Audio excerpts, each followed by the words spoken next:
It's big, it's bad, it's Talladega, a speedway like no other, built to be bigger, badder, and faster than Daytona, and that's exactly where we take the Outlaws Sim Series playoffs to tonight.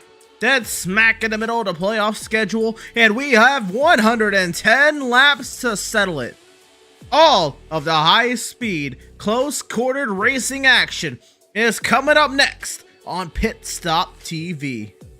Good evening all, and welcome to the virtual Talladega, Alabama. Escher will be alongside for Vikal this evening, and while this track doesn't seem all that hard on paper, it is very difficult to survive one of these races. And all the while, we have to monitor your playoff seeding. It is going to be quite the task for these drivers this evening.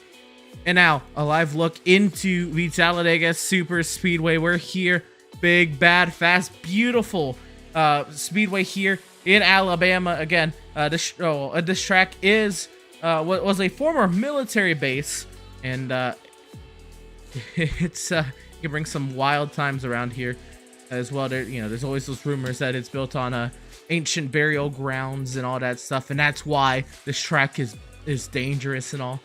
But all of that, we're here in the sim, the iRacing.com motorsport simulations platform, for some Outlaws Sim Series playoff racing action. And let's set the scene with the track this evening. You can see big, beautiful track. Of course, the typical four-cornered tri-oval D-shaped layout, whatever you would like to call it. 33 degrees of banking in turns 1 and 2. Turns 3 and 4 is pretty high bank, but is lower than turns 1 and 2. Many people won't know it. It's about 32.5 degrees of banking in turns 3 and 4. Pit lane is going to be a topic of conversation this evening, especially with the current run the Outlaw Sim Series is on. More on that later. But pit lane will be very treacherous this evening, trying to get into pit lane under green flag conditions. It's 110 laps this evening, and we have a field size looking at the moment 23, 24 cars. So we definitely could anticipate some green flag pit stops. It's not out of the realm of possibility, but to do that here is quite the challenge. First of all, you want to be pitting with a group. If you find yourself on pit lane by yourself, you are in trouble. But when you pit here at Talladega Super Speedway, you come off of turn number 4, and ideally you'd be working your way off the racing surface before you start slowing down, applying the brake pedal that you don't touch pretty much the entire rest of the race, only on pit entry. Apply that brake pedal, slow it down from speeds of 185, 190 miles an hour down to 55 miles an hour. Very difficult to do in a high pressure, high intensity situation. All the while there's cars doing the exact same thing around you. It is quite the challenge. Then you have to weave your way through the field of cars if you didn't coordinate it properly, down the pit lane, find your pit stall that's going to be somewhere in the melee of vehicles, stop on the sign, don't slide through it, and then wait for your service to be done, apply the throttle on the pit exit, and then work your way through the melee. Try to get lined up through turns 1 and 2, because there's a very treacherous access lane there on the inside. And yeah, you come off of turn 2 there, and that is the entire pit cycle. That is going to be one of the more dangerous moments on in this race this evening, is the pit stops, the green flag pit stops, albeit and then of course this track, big, wide, fast. There's 3-4 lanes worth of dash lines all the way around, but I've seen in practice you can put 2 cars in one of those lanes, so there's plenty of space to race. You can see all the lap times there on the left hand side of your screen. Of course, you can see the fastest iRacing qualifying lap times. In this evening specifically, we are looking at some of the iRacing Cup NASCAR Cup Series NextGen times. And it's a little bit skewed when you look at these, because these are qualifying times, which are single car runs. So we'll get to the practice charts, and we'll be blowing those times out of the water, but it's because those are going to be with draft. So a fast time by yourself is at 50.188 there by Mitchell Wilkes there in the NASCAR NextGen Chevrolet Camaro. And I can recall, I think with open sets, most of the group of guys that I raced with, we were hitting around those 50.3s. So it is difficult. You really need to bring, this is really all about bringing a nice hot rod here, keeping a steady wheel in that qualifying run there to hit one of those 50.1. I wouldn't put it past these Outlaw Sim Series drivers to be the ones to figure out how to do it, but that's going to be a tough mark to hit. You can see some of the other times around the iRacing world there with the different vehicles on iRacing. You have the IndyCar, the Delar IR18 at 39.466. That's a drastic difference in lap time. The Gen 5 KR, which is this is a 2012 Chevrolet Impala, which is unrestricted here on iRacing.com motorsport simulations platforms. You can run that beast wide open, all 850, 900 horsepower it can have under that hood, and you are looking at somewhere in the range of 41 seconds. The 87 cars are also unrestricted, but they are much harder to get a handle on, so you'll see that sign just under 45 seconds. And then some vehicles that have some slower qualifying laps, the Arca Menards series vehicle, Brad Davies at that fastest lap, 51.1. That is a 2009 Chevrolet Impala, but it used to be the Nationwide Series vehicle, the Arca Machine. Xfinity Series vehicle around here can hit a 51.2. That's set by Jackson Bell, and the truck, slowest vehicle around here that typically uses the Speedway, a 54.2 there, James Brown in the Chevrolet Silverado. But that's enough of setting the scene this evening. Let's talk about the characters, a part of the story. And we come into this evening with one driver, one spot in that round of 8 already decided, with Seth Fitzpatrick. With his win last week, very dominant win, led all but the laps during pit cycle there at the USA International. Was the dominant car. We were expecting it to be Jonathan Jennings, but Seth Fitzpatrick was just had the upper hand all throughout the night. Led upwards of 200 laps in the 225 lap main event, and secured his spot into the next round of the playoffs. And all that being said, that means we still have yet to see a different driver win in the playoffs. It's only been Adrian Schumacher and Seth Fitzpatrick to win in the playoffs so far this playoff run. And you can see, even in the Outlaw Sim Series itself, the wins have been very top heavy, with the exception of part-timers coming in like Zoltan, Hurt, Zegri, Schaefer, Shelton, Lingerfeld, Fox, all that good stuff. But of the regular drivers, the main full-time drivers, only the top 6 in points have regularly got wins. And now we can think back to, previous plate races this season. Adam Gardner was just a few feet away from winning at Daytona. Jacob Reeves carries himself a lot of confidence. Andrew St. Cour is always bringing a hot rod to these tracks. Evan Smith is always up in the mix. Scott Bailey and Matt Rogers have been up in the mix this season. We can definitely see, and we may just see it for the first time this season, somebody outside of those top 6 drivers, when it comes to the full-time drivers, win this race this evening. It just might happen. You don't know. They also have just as much of a likelihood to win this race as the others, but I would not put it past tonight being the night that we finally have somebody outside of that top 6 kind of hierarchy at the top of the Outlaws playoff standings break through and win this evening. We can look at it. Seth Fitzpatrick is in. You can look at the drivers that are probably going to lock in tonight on points, even if they don't win, as long as they have a decent race this evening. You look at maybe like a Jennings, a Berger, and a Schumacher. If they just finish in a relatively decent position, they could lock themselves in on points tonight. Also, a couple of a bit of stage points, but if they run into some trouble, they are not safe. They're not locked in. They're currently safe, but they're not locked in. That is something to keep an eye on, because this track, more than anything, is going to be the track that could turn these standings upside down. And you look at drivers like Max Service, who came into the the season with the he won the regular season championship, and was starting to become one of the favorites to win the title this season. He has started to kind of fall off here in the playoff run. Is this the race that could be used as the bounce back race? Jeremiah Stutzman won at the iRacing Super Speedway earlier this season. I wouldn't count him out either. And then, of course, we already talked about the drivers who haven't won this season that are still currently in the playoffs. Scott Bailey, he's 23 points above the cut line.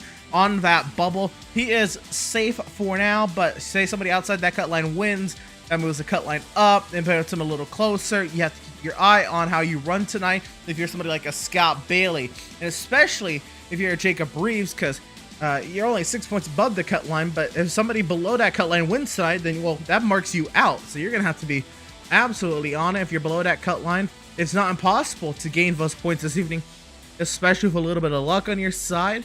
Devin Smith, Andrew St. Core, Adam Gardner, Matt Rogers, they are all 6, 8, and 9 points back of that cut line. So I would be looking for all these drivers to be very aggressive for stage points, which could in turn cause some havoc.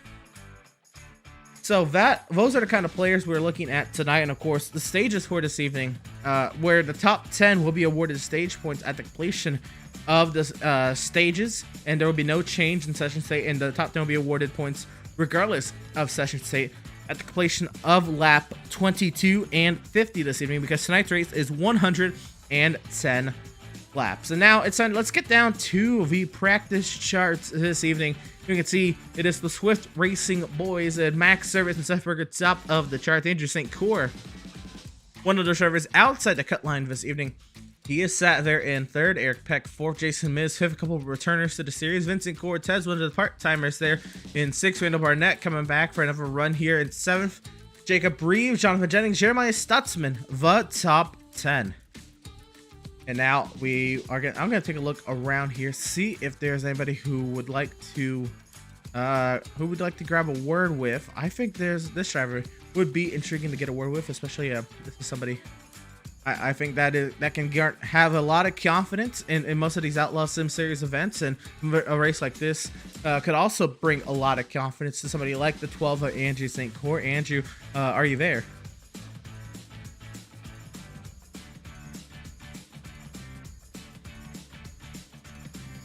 Andrew may have stepped away for a moment, so we're going to go ahead and leave him back to. We'll try again in a moment, maybe with Andrew St. Core, but then we'll shift our attention to maybe somebody else on the outside looking in this evening, and I want to talk to maybe this driver then, the driver of the number 95, Devin Smith. And Devin, this is a race that could, flip the entire playoff standings around. I know right now you are currently outside the cut line, but this is Talladega, and anything can and almost anything will happen. How are you feeling, and what's your game plan coming into tonight's race? Feeling decent. I mean, it's Talladega, like you said, anything can and definitely will happen. It's hard to tell. The goal is to try and stay up front, get as many stage points as can, stay out of incidents. Now, whether or not staying up front is going to keep me out of the incidents, I don't know. But that's what I'm going to try. I'm going to try and stay up front. There's always multiple plans at restrictor plate racing. So we'll see what happens. I'm sure all 110 laps will definitely be exciting. Well, maybe. It depends. If we crash a lot of people out early, we might just ride around for the rest of it. But yeah, I don't know. We'll figure it out as we go. We'll do it. But only being 6 back after last week was pretty good. It was a good day. I know it wasn't a good stage point day, if I even got any. But it was a solid finish, which I'm happy about. And I hope I get a solid finish tonight and next week, and maybe manage to squeak into the round of 8. There you go. And so we look at tonight, Talladega, of course, being one of the ultimate teamwork tracks. You look at a team like Last Chance Racing, they have a very large group of drivers. I'd imagine maybe there's some deals in place between Dark Horse and Swift to try to maybe link up here. But all in all, what is the team aspect, if you can maybe peel back that curtain a little bit, what's the team aspect going to be like tonight? Well, we definitely didn't talk about any alliances. So, I mean, they got 4, maybe 5, 6, depending on who all shows up for them. We got 4 tonight. I don't know. It should be an interesting race throughout. I know in the spring when we ran here last, most of Dark Horse wasn't here, so I was kind of teamed with Swift, and we managed I think a P2 off of it, which is definitely by a long shot my best league restrictor plate finish, at least on iRacing anyways. Most of them I get caught up in some crap on the last lap, so goal is to miss it. Goal right now is try and run up front, stay up front with the team. I guess it all depends on where we place on speed and qualifying to see how that changes. But it's gonna be a long race, long race. So I don't expect anything to be set in stone at the moment. All right, well, I guess we're just gonna have to wait and see what happens at the end of qualifying and throughout the 110 lap affair. Thank you for the time here in practice this evening, Devin. Best luck to you in tonight's race. Hopefully, we're talking to you a little later on. Hope so too, but I do not have the best track record with interviews, so we'll see how it goes. We shall see. Best luck to you, Devin. Thank you. Driver of the number 95 this evening. And now I know we talked to this driver a lot, and maybe it's not even that bad of a thing because this driver garnishes a lot of fan support out there. I know Burger Nation is watching very intently this evening. But a driver I want to bring into this into the booth this evening. I know they're above the cut line, but there is, I think, a lot going on here for Seth. This is a race that he won before. This race specifically, Talladega, the playoffs, brings a lot of momentum for this 77 camp. And then Seth, you also have a little bit of a giveaway going on at Berg Arts. So why don't you go ahead and talk about all of that? Yeah, so if you look at the name rail, if you can read it, private message me what it says. You get a free entry into the giveaway. If you leave a comment as well during the live stream, you'll also get an extra entry into the jean jacket that I'm giving away right now. And the deadline is midnight tomorrow, so no time to waste. There you go. You can see it there on the name rail a little bit better with the shadow over it there. But if you also can't see the name rail when the camera pans around, you see the back bumper. It's also the same code there on the rear end of the 77 machine. And now, Seth, I know you've had some great luck here at Talladega as of recently. You're kind of garnishing that Dale Jr. status when it comes to Talladega. What is your game plan tonight to try to maintain that? I'd imagine maybe it's more of a points night, but I know a win is still on the cards for you. Just be in the lead pack when the white flag drops, honestly. Anything can happen at that point, and that's what I've done the last 2 races. I've been in the lead pack at the end, and I was able to make the last move to win it at the finish line. There you go. It does seem like, this race, of course, with its nature of being a high-speed track, everybody running in a pack, it does take a little bit of luck, but you could try to aid that a little bit as well with some team alliances. What's kind of the buzz been like at Swift Racing? Is there any other external alliances going on to try to maybe meet the mass number that like Last Chance Racing has, or what's the conversation been like? It's not looking like we're gonna be at the same mass numbers as Last Chance, but quality over quantity, I think, is very important. Not saying that they're not good, but I'll take Swift Racing up against anyone any day. So hopefully we could get lined up pretty quickly and just keep each other safe and not wreck out too early. There you go, Seth. And now into the waning moments practice here. Won't keep you much longer, but you are looking pretty stout through the first 4 races of the playoffs. I know there's a lot more to go, but how are you feeling right now before Talladega? Feeling pretty good. If we could just keep these solid finishes, it doesn't have to be anything super pretty. I think we have a pretty easy way into the next round. There you go. There's driver of the number 77. You can clearly see the name rail and the rear end there. Make sure you comment that code and PM that code to Seth himself. This giveaway ends tomorrow night. So Seth Berger, best luck to you this evening. Hopefully we'll talk to you a little later on. All right, thank you. And there is, again, I'd say probably the most popular driver in the Outlaws Sim Series, and Kevin Powell would be rivaling that because he garnished a lot of votes in the fan vote. Seth Berger, well, we can't, I guess we didn't get a number there because he wasn't eligible for the fan vote, but that'll be intriguing to see if you know what kind of support numbers there are like. By the way, if you are here in the stream, in the broadcast, go and drop a comment down below, and then in the chat, and show who you are supporting this evening in tonight's playoff race from Talladega. It should be a good one. And as practice ticks over, we are now heading our way into qualifying. And yep, the timer has ticked over, so we are waiting now for cars to head to the track and begin their qualifying attempts.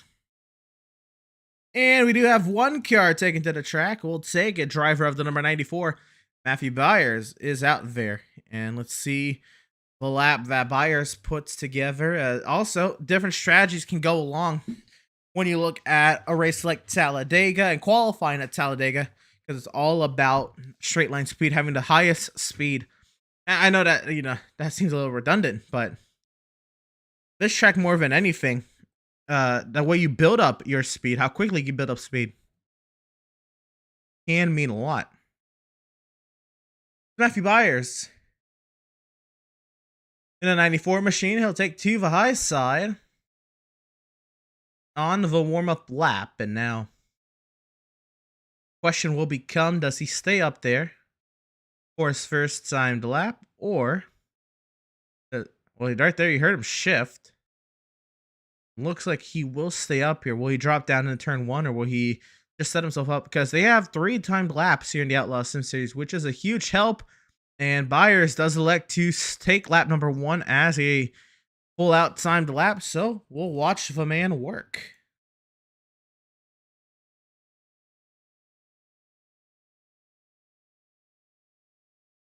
Very difficult to hold that smooth line. It seems like it would be super easy, but to hold it perfectly, not scrub off any speed. And he's going straight to the high side, so maybe he really didn't like that.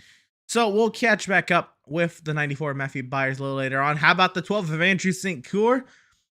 Got a pole at Daytona here in his Outlaws Sim Series career. Looking to see if he can bring that kind of speed to light again this evening. One of the drivers outside the cut line this evening could use a little bit of help. And pole would probably put this driver at ease, a little bit better mood coming into tonight's race.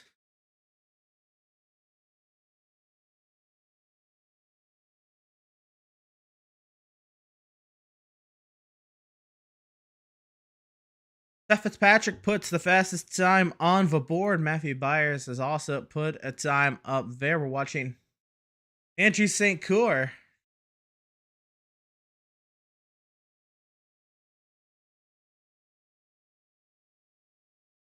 Putting those left sides on the yellow line to the line for the number 12 machine.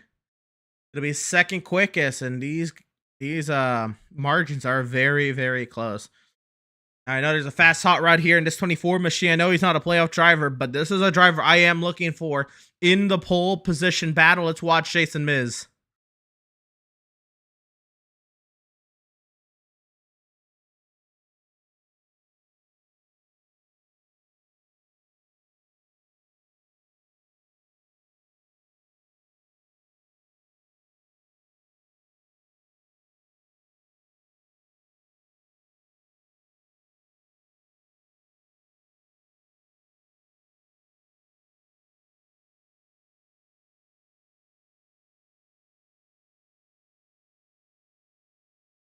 And there it is, Jason Miz, top of the charts by a mile. Max Service closes up the gap, but it is not pull for the 81 machine. I'm sure Max will give her another go, but What a job there from the 24 of Jason Miz.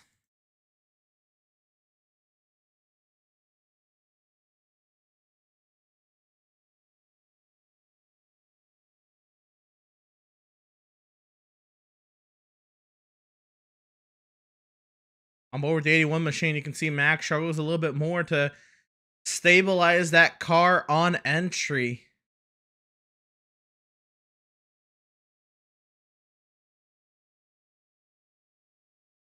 And Max is going to elect for the cut here in the trial.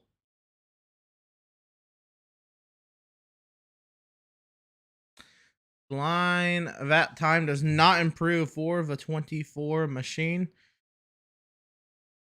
Here we have the 77 of Seth Berger taking on his qualifying run.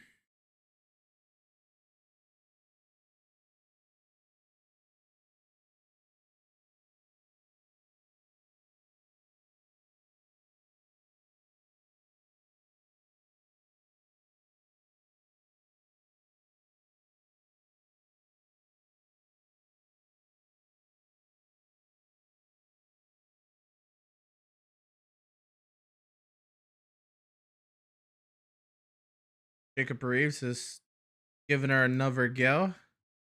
Dan Borton coming through the trial. Check out Jeremiah Stutzman. He's not started his lap, so he's getting up to speed here. Seth Berger improves up to third. Kyle Lingerfeld in the Raging Cajun number 65 Toyota Camry.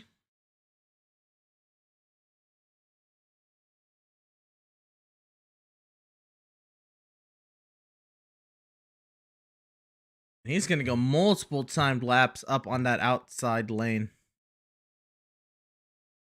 Brad Bothwell, a driver we saw get many poles last season. He's kind of taking a little bit more of a... he made the playoffs this season, but fortunately work came up. He was not able to compete in the Outlaws Sim Series playoffs this season, although being one of those playoff drivers. But this is a driver we have expected to kind of follow up last season's running with many poles. And I believe he did get one, but it has not been the same season for Bothwell. He goes 17th quickest and is giving her another go here on the next lap.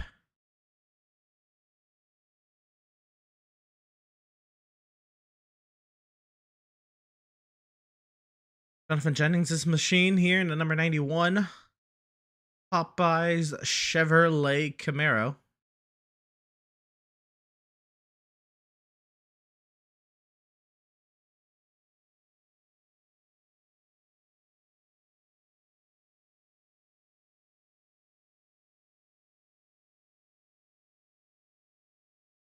Stutzman has gone to 6th. I don't know if there's going to be many people who are going to be topping the time that Jason Miz has set. Top the charts.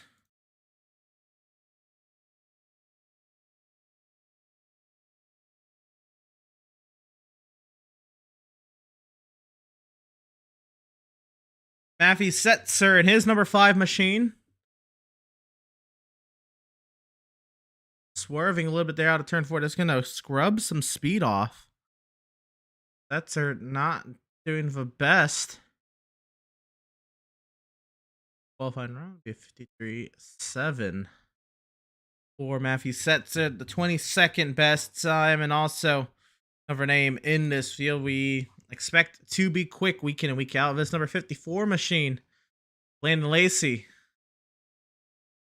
That's the 52. This man has got to pick a number.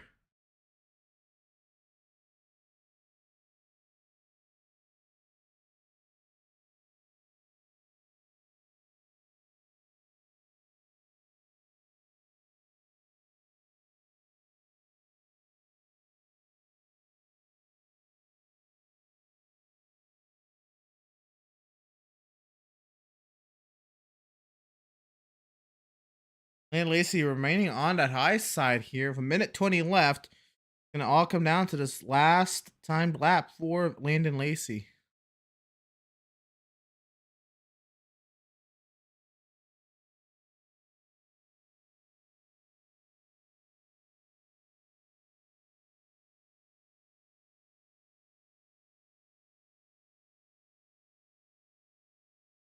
Lacey down to the bottom side for his final timed lap, and I believe he's going to be the last time out there. So we'll watch Landon Lacey do work.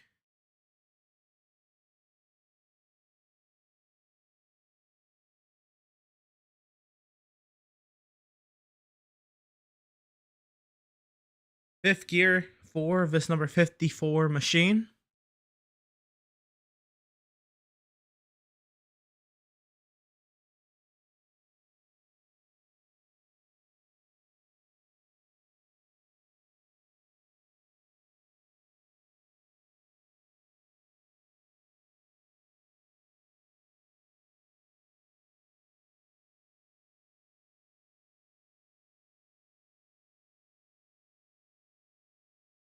Through the trial 4 of a 54, cross the stripe. Landon Lacey set a 53.5, and he'll go 18th quickest. And that looks like that'll do for this evening's qualifying session. Should mean that the driver of the number 24, Jason Miz, is on the pole position for this evening's race. And Jason Miz is our Pratt Tile and Stone Pole Award winner. Pratt Tile and Stone serving Central Vermont since 2005. And now the field is down on the grid, getting ready to do battle this evening. Jason Miz on the front row. And we have our starting lineup. It'll be here, row number 1, it'll be Jason Miz in the 24, and the 81 Max Service will start in second. Row 2, it'll be the 77 of Seth Berger, the 23 of Vincent Cortez. Row number 3 will find the 2 of Seth Fitzpatrick, the 91 of Jonathan Jennings. Row 4 will find the 12 of Andrew St. Coeur and the 71 of Jeremiah Stutzman. Row number 5 will find the 82 of Andrew St. Coeur. Of Adrian Schumacher in 9th. Jacob Reeves will start in 10th. Row 6 will find the 56 of Adam Gardner with the 96 of Matt Rogers starting 12th. 13th will find the 93 of Kevin Powell, the 97 of Kevin Borden. Sam Borden will start 14th. 15th will have the 11 of Scott Bailey. The 94 of Matthew Byers will start 16th. Row number 9 will find the 20 of Justin McMahon and the 54 of Landon Lacey. Row number 10 will be the 66 of Joshua Fox. The 95 of Devin Smith. 31 of Brad Boffel will start 21st. 65 of Kyle Lingfeld will start 22nd. Row number 12 will find a 5 of Matthew Setzer in 23rd. 63 of Randall Barnett starts 24th. Row 13 will find a 16 of Eric Peck in 25th. The 67 of Doug Solms in 26th. So that is this evening's 26 car field. Getting ready to do battle on the high banks here at the Talladega Super Speedway.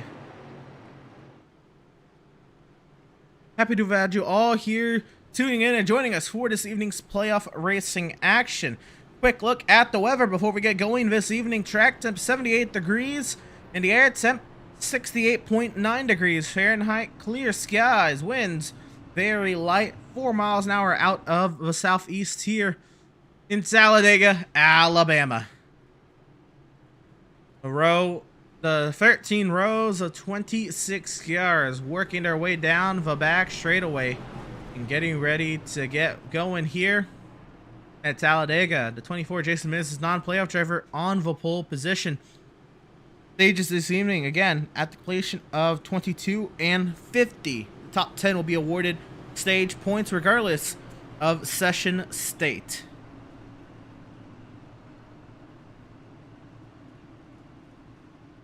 So the field double wide and working their way through turns 3 and 4. We do have a bunch of Swift cars in the first 2 rows and followed by a lot of last chance cars in the next rows behind. So I'd look for some alliances to form very early this evening. Her down the apron, that is Brad Bothwell, but the field is approaching restart zone. And the field will be in the hands of the 24 Jason Miz. And they will await the cue from the starter, Barney the Flagman, all the way down on the other end of the tri-oval. Field of 26. Doubled up and coming around. And green flag is in the air. We are racing from Talladega.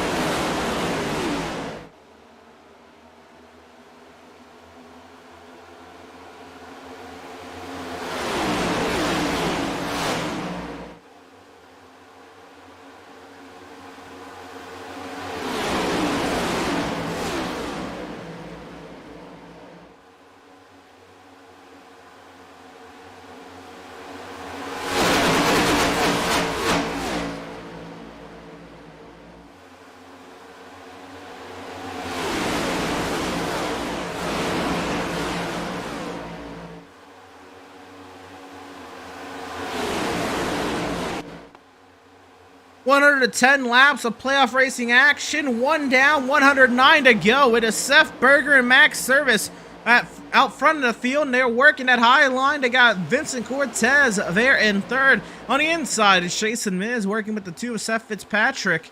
And it's that middle line, outside lane, middle line, that is currently the middle lane outside line. There you go.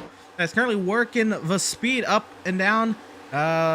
And you see the 91 Jonathan Jennings dropping down in front of the 24 of Jason Miz. The top three drop down as well, bringing Andrew St. Cour. Top four are all lined up, and Jennings is not content to ride. He's looking for a way out as well.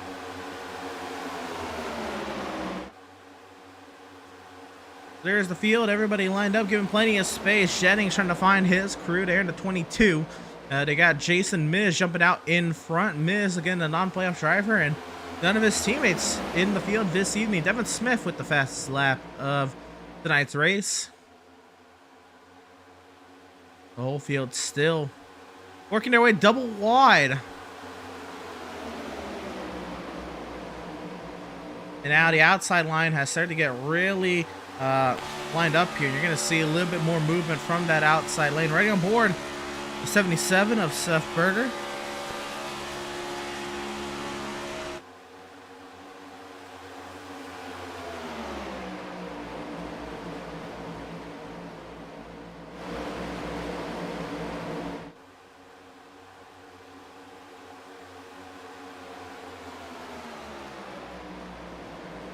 Seth Fitzpatrick with the fastest lap and run down there in fifth. Now Doug Solms turns the fastest lap. He's a little bit, he found his ways a little bit down to running order. So the top five or so have kind of worked their way out. It's double wide behind them, and now Seth Fitzpatrick jumps out of line. He'll try to find his teammates there on that high side.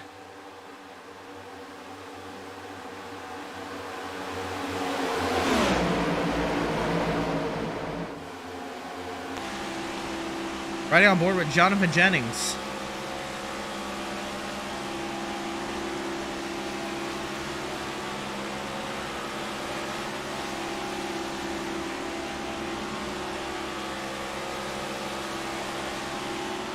Jennings now, oh, little off center on that push.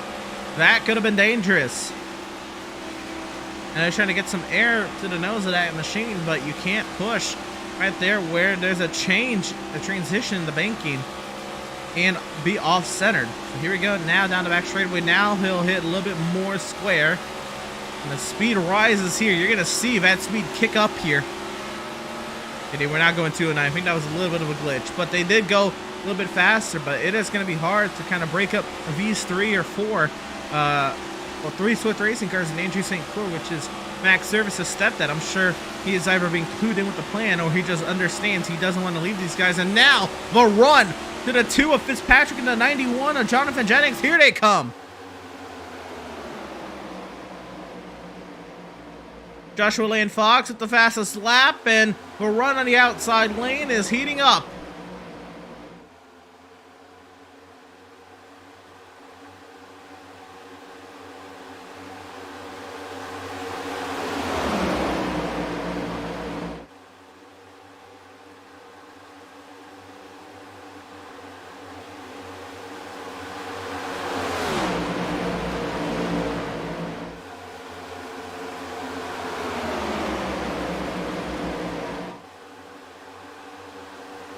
And now the Last Chance Racing cars on the outside, they have drawn even. They are pulling now to the front of the field. It is Seth Fitzpatrick, the driver who has locked himself into the next round of playoffs already. He now leads here at Talladega. The top 3 Last Chance cars are clear. They're trying to pull Matt Rogers clear. Now Max Service is in a little bit of panic mode. He's going to try to push and shove, but 77 forward. But to no avail, they don't have the numbers that Last Chance Racing does.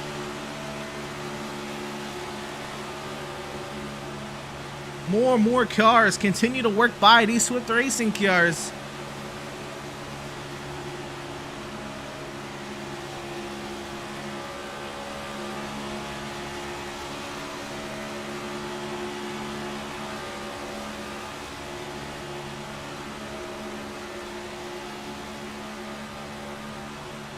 And the top 4 Swift Racing cars there, Last Chance Racing cars on the outside line, clear down in front of the Swift Racing cars.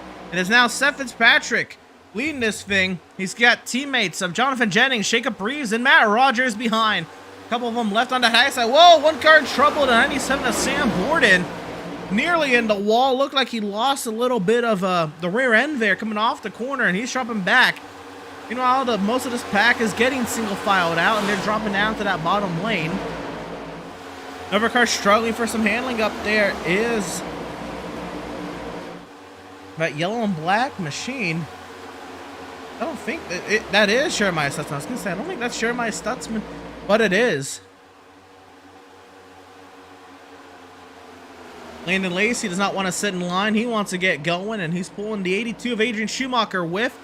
Also with the 95, Devin Smith jumps up and tries to join this group. The 11 to Scott Bailey, by the way, sets the fastest lap. And he is now what would be, I believe, in that second pack of cars. No, he's in this first pack. But look at this run up the field. Schumacher and Lacey, they're trying to get up here. They made their way up to the Swift Racing bunch. There's some lines to see with Swift Racing. I wonder if they're going to jump out. AJ St. Court wants to go, and he's going to kind of get left. Try to latch on behind Schumacher, but it's now the Swift Racing bunch jumping up high. 6 cars on that outside lane. Service pushing Berger. They've got Cortez, Lacey, Schumacher, Miz, and St. Court in tow now.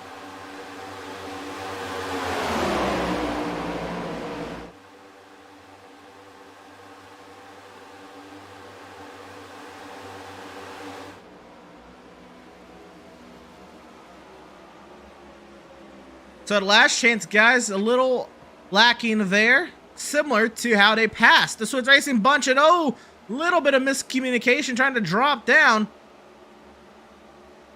So the top 3 Swift Racing cars get down, but they leave Lacey, Schumacher up there, along with Miz and St. Court. Adam Gardner with the fastest lap now in these 4. Checking up behind.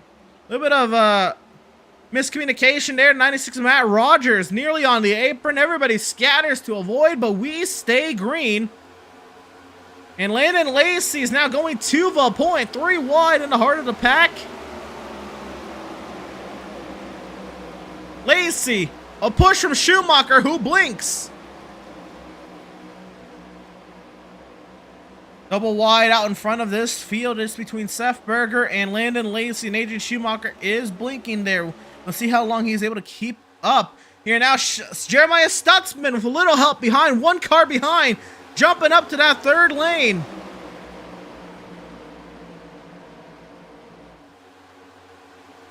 That's the 56 of Adam Gardner jumping up there, 3 abreast now as they battle for a second. Lacey out in front of the field is clear of all 3 lanes. Now Berger with the run up the inside, 3 wide here in the lead pack.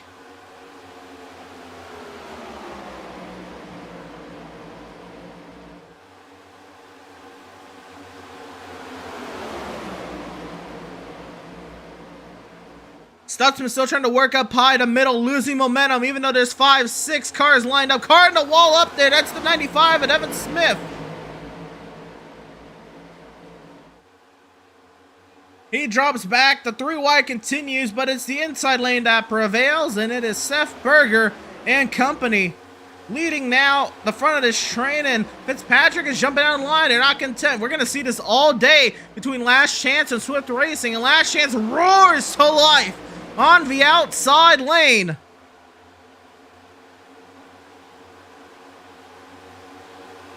And there is a lot of energy in this pack. Andrew St. Court drops to the apron.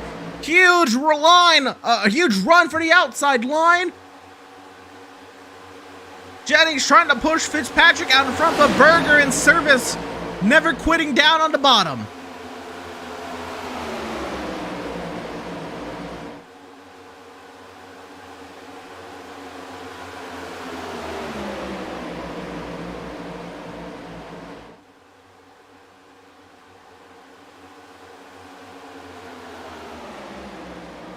And Jennings, a huge push to Fitzpatrick into turn 1. Berger held the advantage for a while there. Fitzpatrick poked his nose out in front, trying to get something cooking on the inside. It's only now 3 cars lined up on the outside. And now Reeves jumps up, trying to get 4 cars, and Service drops down to the bottom. So Seth Fitzpatrick to the lead, and Service drops to the back of the lead pack. Berger loses his main drafting partner, now in the hands of Vincent Cortez. Third place, Scott Bailey now trying to figure out where he wants to go. Either down to the bottom or stay in the middle. Teammate Jacob Reeves drops down. His 2 teammates ahead stay in the middle. Lacey will run on the outside. He's got Stutzman and Gardner in tow. Jason Miz as well. And Matt Rogers wants to join. Schumacher drops down on the bottom. And there's a lot of confusion behind the top 3.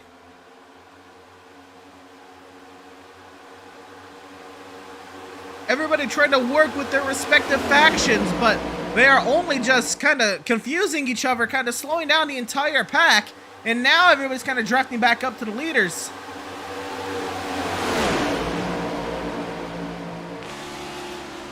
On board Scott Bailey now, Lane and Lacey, a huge run. A huge run and a huge push from Adrian Schumacher. Looking to see maybe if these Last Chance guys cover it up. Cortez jumps from the bottom lane up high, leaving teammate Seth Berger.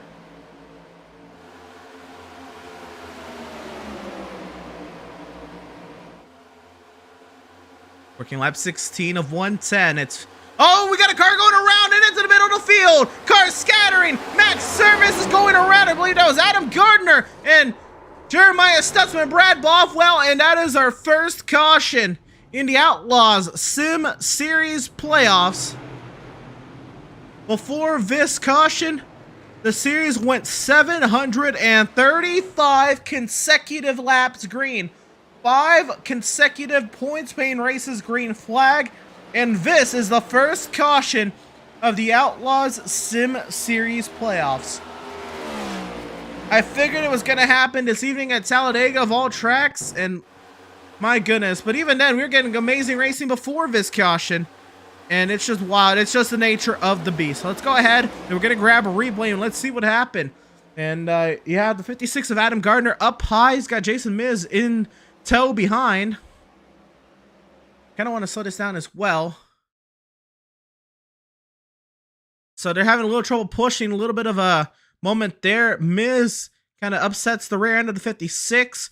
Gets loose, comes down, clips the 71. Bothwell gets clipped, and Setzer has nowhere to go but clipped the 56. What a move for Matt Rogers.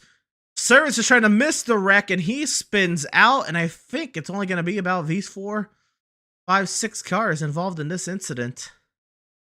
Service gets a little bit of damage there, and this is not going to be an angle that dictates, or that does a lot of the investigative work. We saw the, of course, we saw the start of the incident. Let's see here.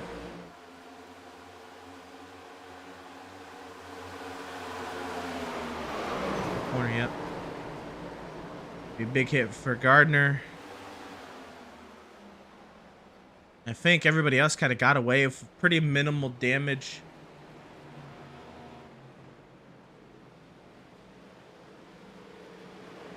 want to see this move that Matt Rogers pulled. This was, well, he didn't really pull a move. It just kind of happened around him. We're gonna ride on board with Matt Rogers, and look at this. The wreck just happens around him.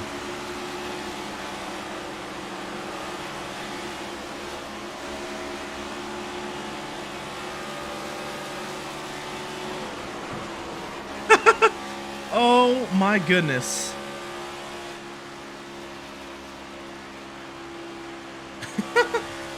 I mean, it does not get much better than that. What an intentional avoiding move there from Matt Rogers. We got one more look at this incident.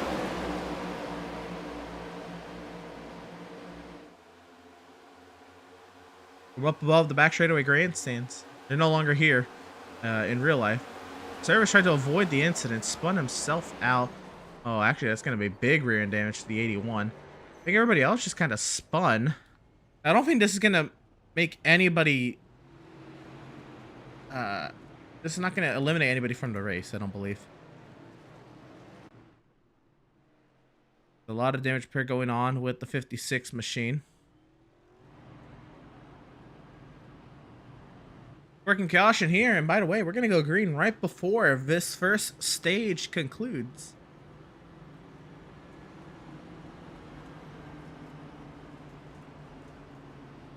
And for the first time, all playoffs, we're going to take a side-by-side here during a caution. First time we've gotten a caution in the Outlaws Sim Series playoffs. So we're going to step aside. We'll be right back. We're actually not going to go anywhere, but we'll be right back with coverage here of Outlaws Sim Series action from Talladega.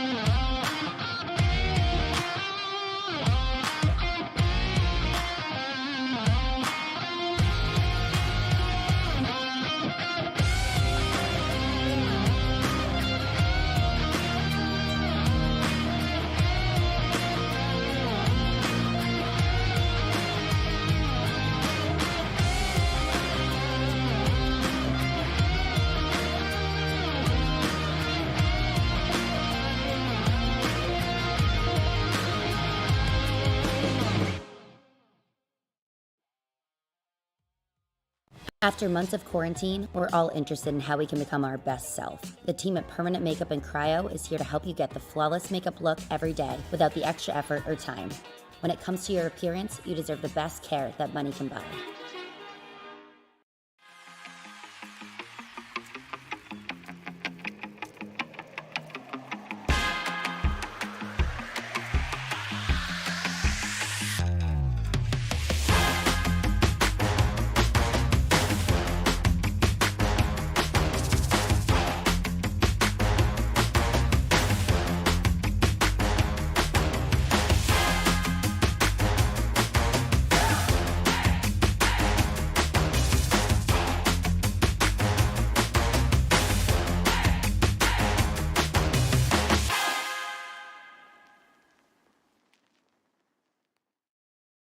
Have you found yourself trying to hide your joy because you're unhappy with your teeth? Your smile is the first feature noticed in an interview, on a date, or in family photos. We want you to be able to shine bright as your best self, and our teeth whitening system is the perfect step toward restoring your confidence.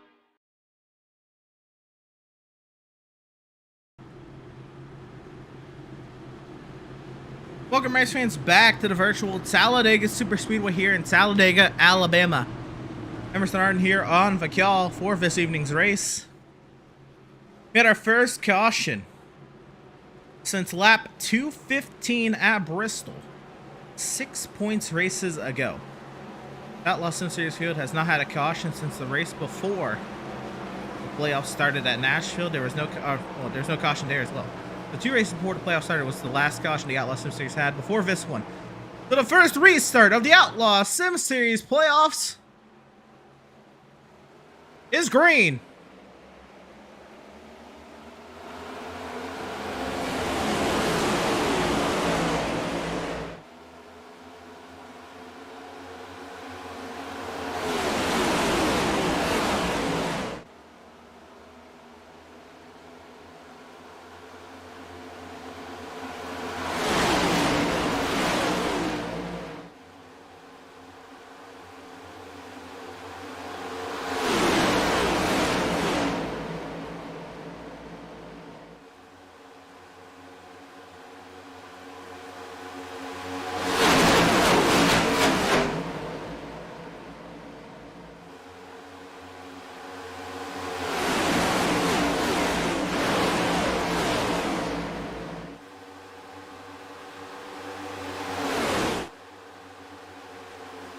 So the field works their way double wide through the tri-oval.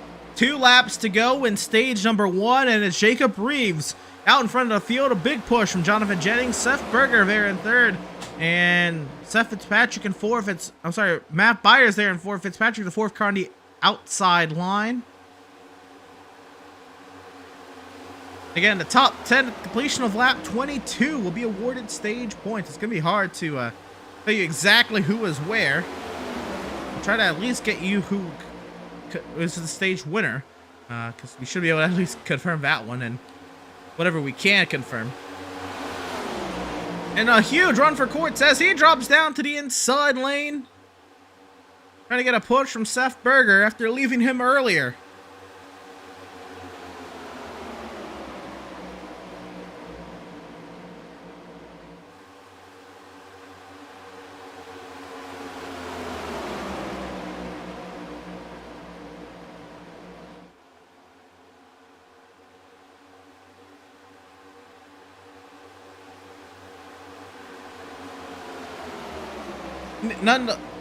Jacob Reeves still leads here, halfway down the back straightaway. Half a lap to settle it here in stage number 1. And Jennings trying to stay committed to his teammate. Oh, we got a wreck in the back. Accident in the back, and that's going to take out some drivers.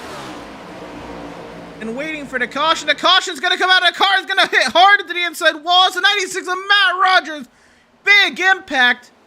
And the caution freezes the field, which means Jacob Reeves is going to win stage number 1. And we have a massive accident to sort out back here. Matt Rogers took a hellacious hit to the inside wall there off of turn number 4.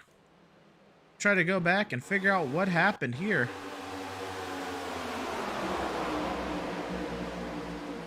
Oh, and looks like the 56 of Adam Gardner in trouble.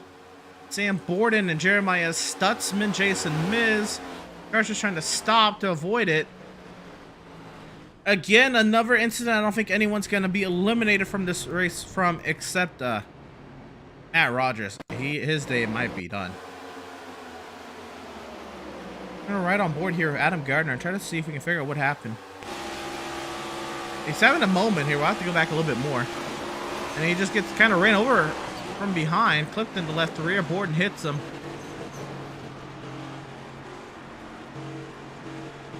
But doesn't tell the whole story. We're going to try to go back and figure out what happened.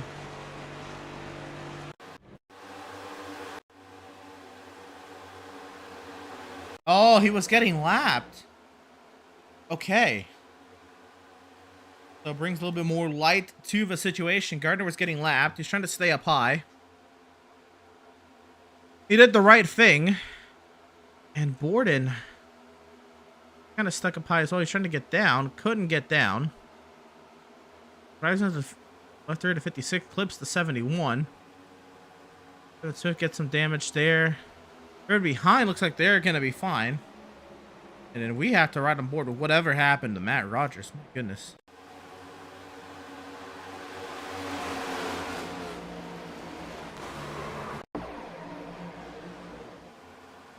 We're going to get to the 96 here. Just gets loose off the corner and watch out for... Man! And that is day done. That is engine out of the car. That is 37 minutes of required. That, I mean, as if the hit wasn't big enough to tell.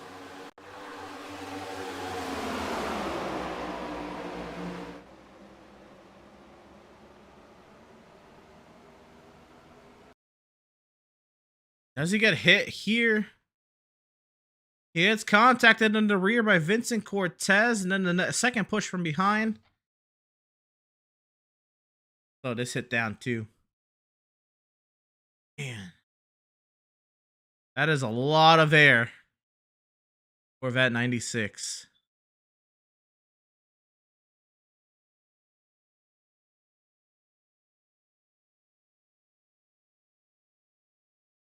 My goodness.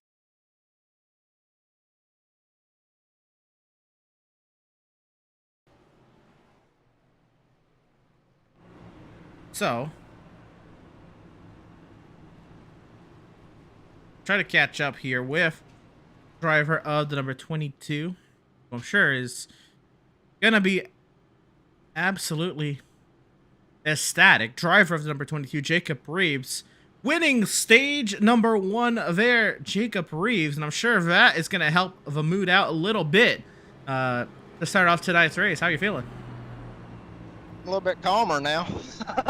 I got me 10 stage points. That's gonna help me out a little bit. Got 2 good teammates behind me, Jonathan and Seth.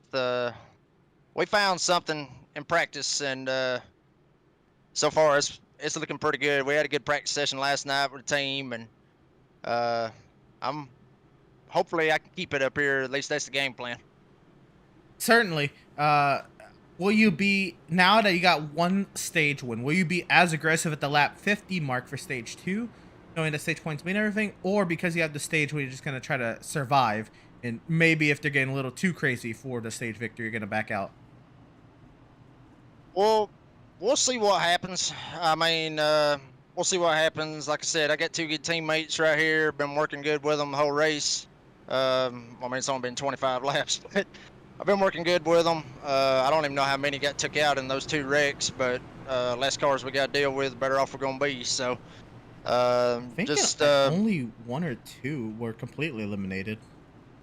Okay, look at like 4 or 5. Hey, less cars we got to deal with. That's the way I look at it. So, but just want to thank the team. We had a good practice last night. Helped me out with some stuff. Thanks to the Elite Performance Industries on the car. Everybody watching at home, like old checking out says, sit back and watch the race or enjoy the race. There you go, Jacob. Well, we'll be watching, of course. You sit back, enjoy the race as well from the driver's seat. Hopefully, we're talking to you a little later on. That's the plan. I can't guarantee it, but that's the plan. Yes, sir. Driver of the number 22, Jacob Reeves, stage 1 winner. He is doubled up and getting ready to go. And let's go ahead and work through the drivers that are currently out of this race who are multiple laps down. 26th is Scott Bailey in the 11 machine. I don't actually recall where he got his damage, but he's 7 laps down.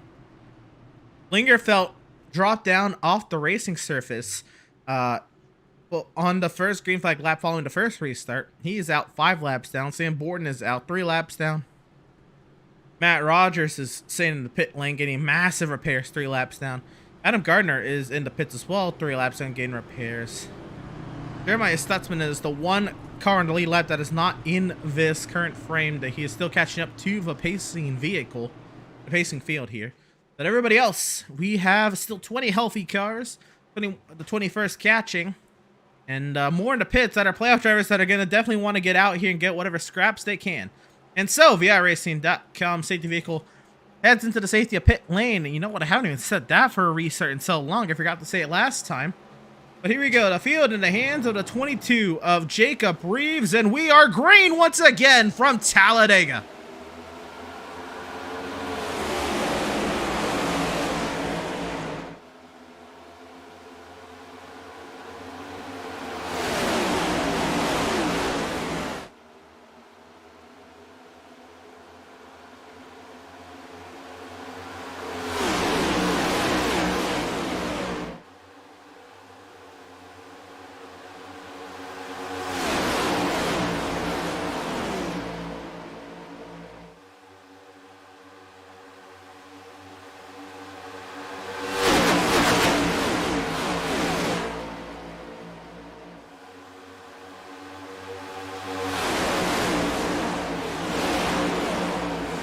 As imagined, the restart following the stage 1 yellow there that just happened incidentally was going to be a little calmer.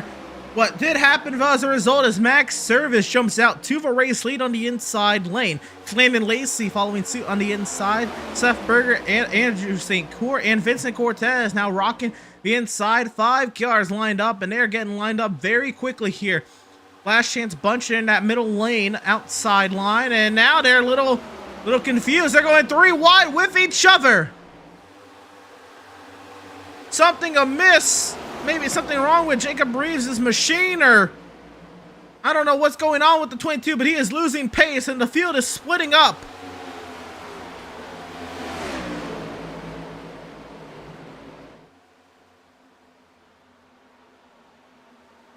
something amiss for our stage winner. Jacob Reeves is in trouble.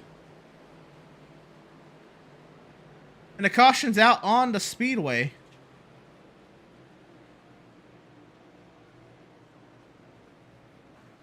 Bunch of rear end damage on the 31 of Brad Boff. Well, I don't know if it's his fault the caution is out, but let's see.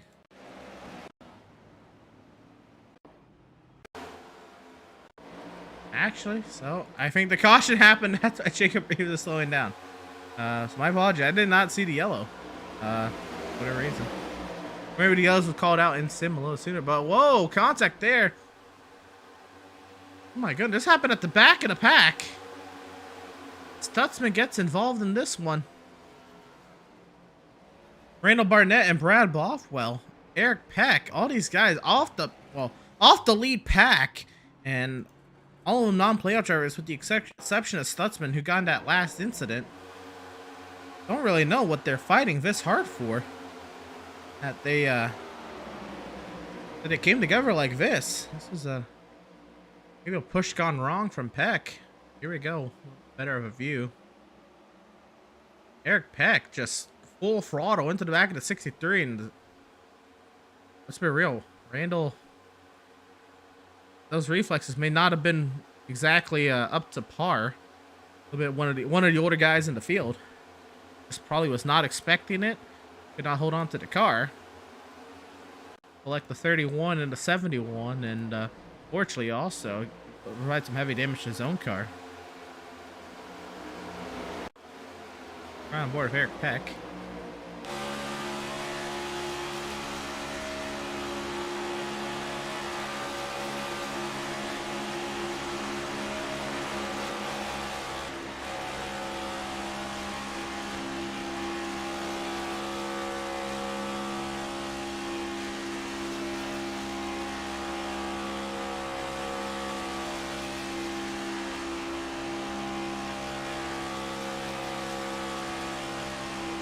And now, for my curiosity, I want to go back and maybe right on board with the 22 and see when the caution came out.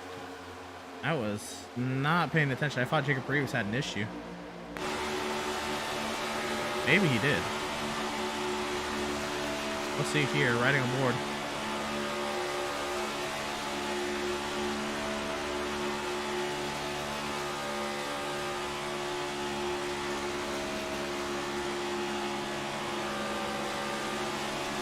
The 3-1, the green lights are still on.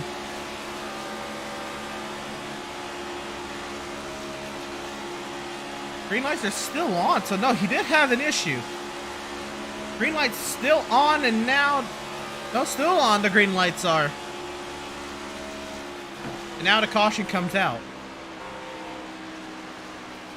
So something did happen there. There was some miscommunication or something, or maybe there was something wrong with the equipment, but Jacob Reeves did have an issue there. Or something went wrong. I don't anticipate Jacob Reeves we're just going to slow down in the middle of the field like that. Working our third caution of the day here at Talladega. Max Service is your race leader.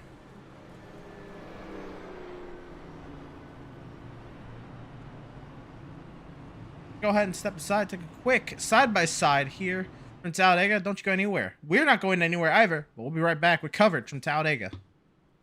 Have you found yourself trying to hide your joy because you're unhappy with your teeth? Your smile is the first feature noticed in an interview, on a date, or in family photos. We want you to be able to shine bright as your best self, and our teeth whitening system is the perfect step toward restoring your confidence.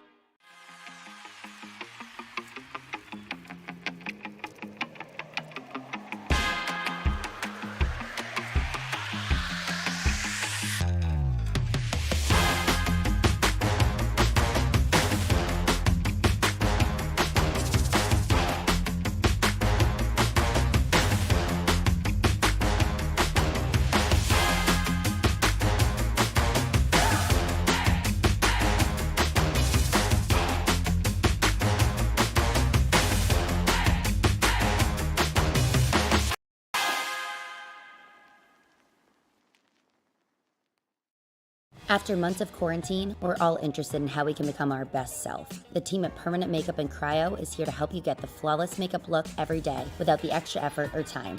When it comes to your appearance, you deserve the best care that money can buy.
Welcome back, race fans, to the virtual Talladega Super Speedway.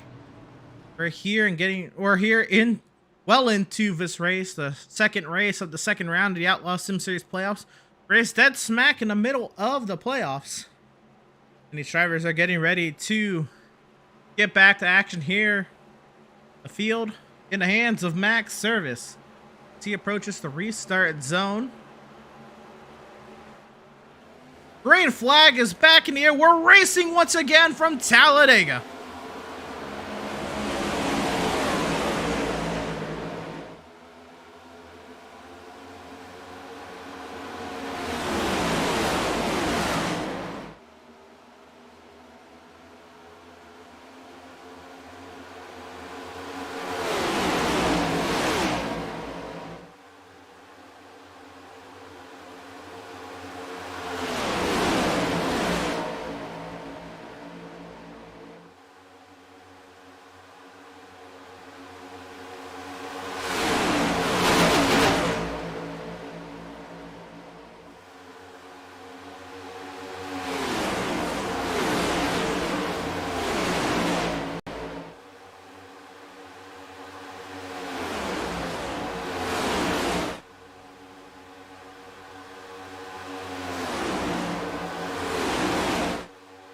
First lap from the restart complete, the field in the hand of Max Service, and there is something amiss. There is a huge drop there for the Last Chance Racing cars, and either that or these guys up front have figured it out.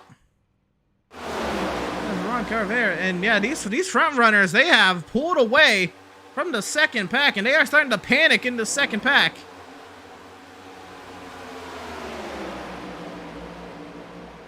They have lost the lead draft, so this second pack, this is an actual second pack. At the hands now, Matthew Setzer, Matt Byers, Jonathan Jennings. This lead pack consists of Max Service leading a huge push, and I'm imagining Landon Lacey, who was really the engine of this entire front train. Seth Berger, third. Vincent Cortez, fourth. Jason Miz, fifth. Andrew St. Cour, sixth. And Justin McMahon in there in seventh.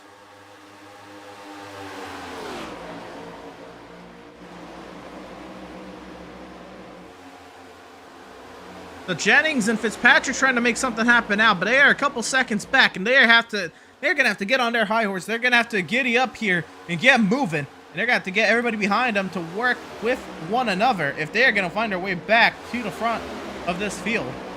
They're certainly going to put on an effort. They're going to try, but they need more than just two cars to make this work. I know Swift Racing, I've been there. I've worked with them, and the officials at plate races. And the boys know how to push. And they know how to organize themselves. It's now time to prove that Last Chance Racing can do the same. They have caught now a 10th. Have linked up.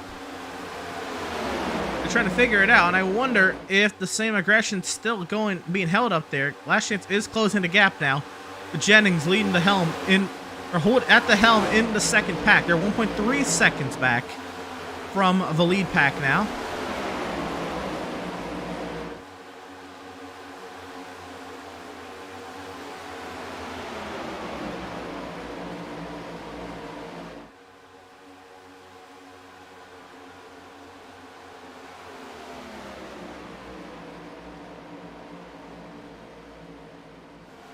Working lap 35 of 110. Max Service leads this race at the front of this field.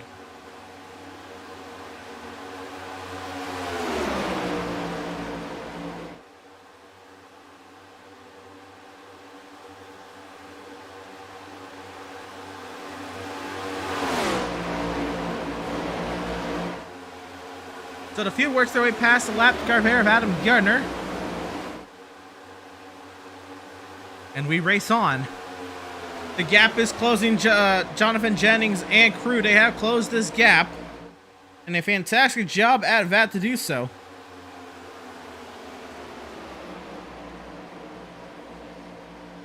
And McMahon is now going to lead this charge on the outside. And the momentum dies off a little bit. There's only 3 cars as opposed to the 6 line up on the bottom now. And the energy in the pack has kind of gone all over the place.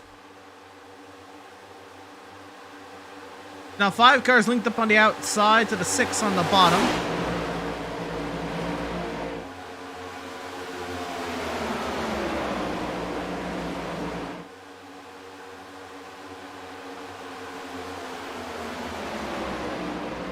Landon Lacey is not on the rear end of, I think, the way he'd want to be on the rear end of the 81 right now.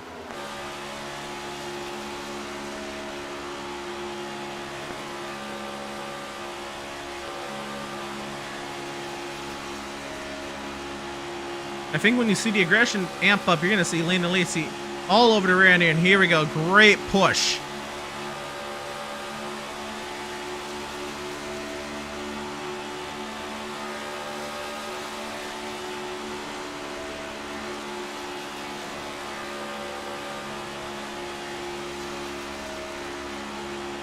Well, that right there, a huge gap that forms right after Lacey gets off the 81 is allowing the outside lane to make their move. And here they come. McMahon. The push from Jennings around the outside. And Justin McMahon to the point. And Lacey's now got to put in some work if he's going to rival this outside lane. Gonna need Seth Berger to keep him company. Court says to keep Berger company and so forth. The outside lane, they do have it figured out for the time being, for the most part.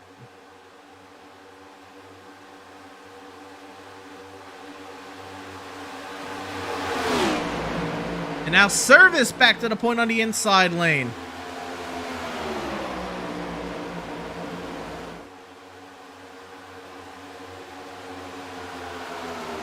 This really is the race between Service, Lacey, and Berger. That trio versus McMahon, Jennings, and Fitzpatrick. Whichever trio can form up better, that is going to dictate who is leading this race at the moment with the double wide pack. 11 cars under a blanket. And McMahon getting a huge push down the back.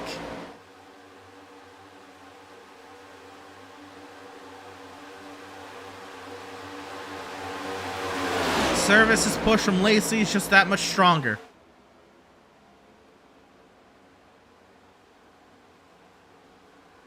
I mean, this is going to be a great angle to kind of dictate and show you the pushes and the, well, when we're not being blocked by grandstands. I think that would be a little bit better. McMahon, a huge shove and leads that lap. Jennings, now Fitzpatrick, they're almost clear now. The Swift Racing bunch.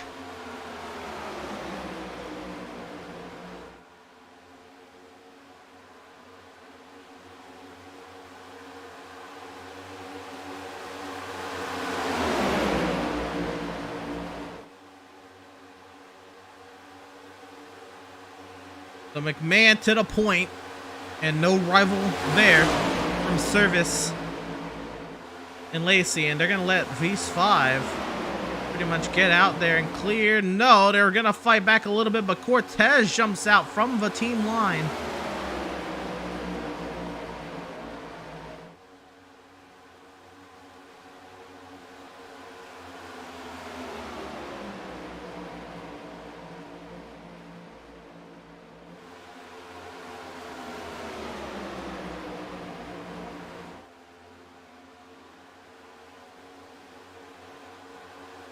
And now gives the numbers advantage to the team his teammates are battling against.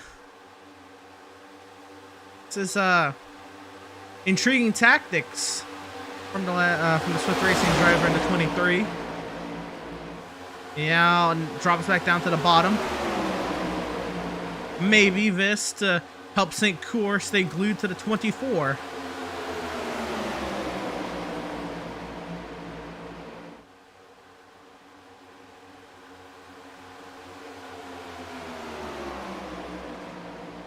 So Service leads at the stripe, but McMahon gets the advantage into 1. And we race on. Quick checkup on the second pack, being led by Solms. He's got Peck in tow. The left car of Adam Gardner. Back there also Joshua Land Fox, Matthew Setzer, and Adrian Schumacher.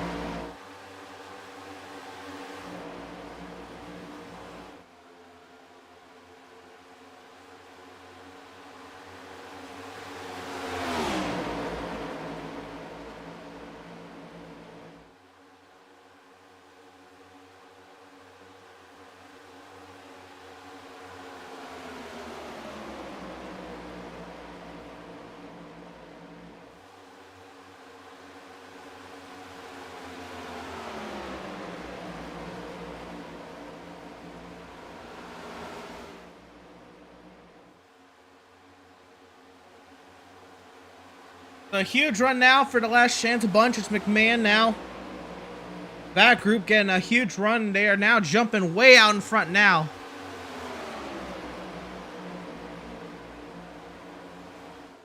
Cortez and St. Cour have jumped up to this outside lane, and huge number advantage now went to the last chance group. And Matt Byers in trouble. Sideways and trying to rejoin the group, but he's going to be left out to dry, and he's got to hook onto the back of the Swift gang.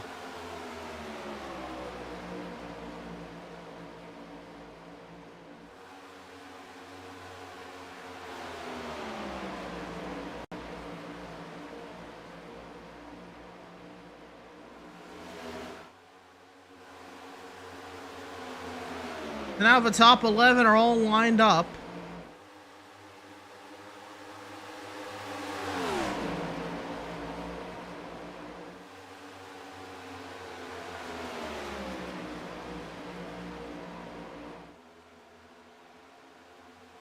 McMahon holds station out in front. An issue for Eric Peck. He's around on the back straightaway.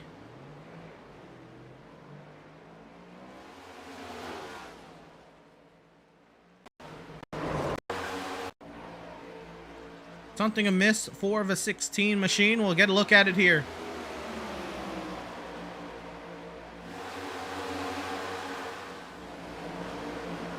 And well, Doug Solms gets into the back there of Eric Peck.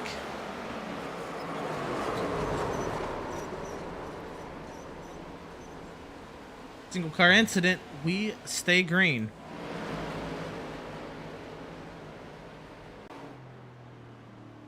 He hits the pit lane.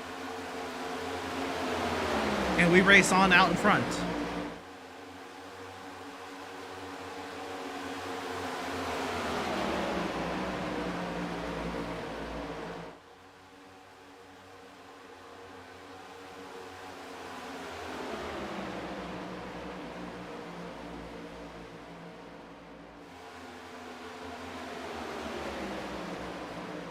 So the next was to look at what was the second pack, but that second pack has become very spaced out.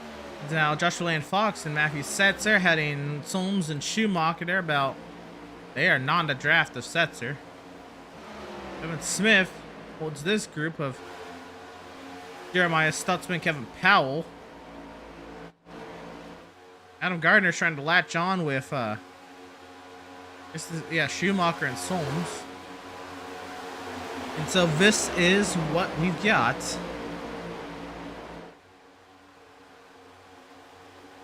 And with 4 laps to go, stage 2, everybody's lined up. I'd imagine the moves are going to start a little closer to the end of the stage.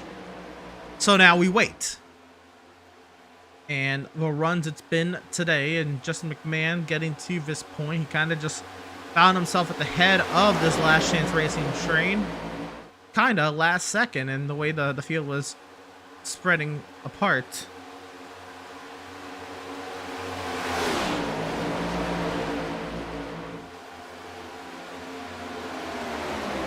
Jennings, of course, he's been kind of the start pusher today. Jennings, he's not locked in, but he's got a lot of points to his name, and he is not in any desperation rush, especially if he gets stage points to make moves. Fitzpatrick is locked in. Reeves, the one driver who could use some help, and maybe some maneuverability happens, maybe to get Reeves some points.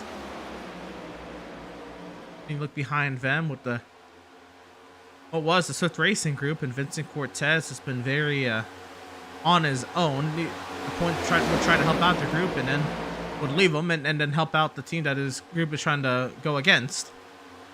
Cortez is kind of the wild card in this bunch in that 23 machine, and for what it's worth, he's not in the playoffs, and he doesn't have any points to worry about. He is going for a win of this race.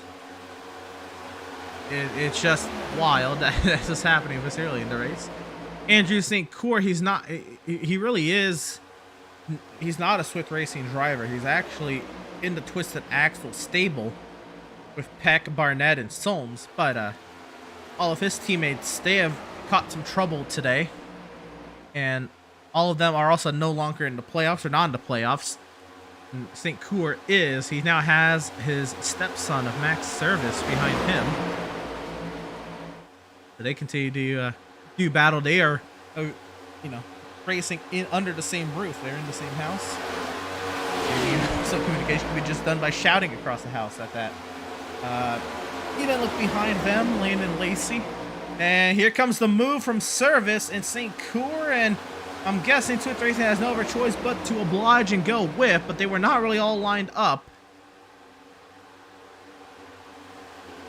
So they make the move. McMahon's getting a huge push from Jennings, and Fitzpatrick struggling to keep with, and out of 5 in the bottom lane are getting linked up. Can St. Cour live up and shove Cortez to the front? We're in the last lap of stage number 2, and the numbers go down to the bottom lane. Fitzpatrick tries to block. Little bit of an indecisive move, and if you're going to make a block like that, you have to commit. And now Cortez is left to push Fitzpatrick.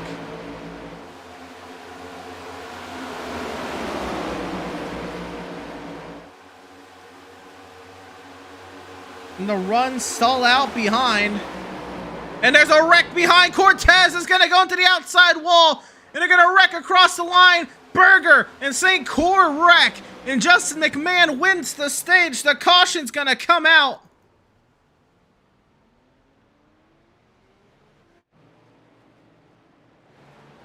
And the field in trouble as they cross the line to end stage 2. And so, inadvertently, we have gotten now 2 stage cautions.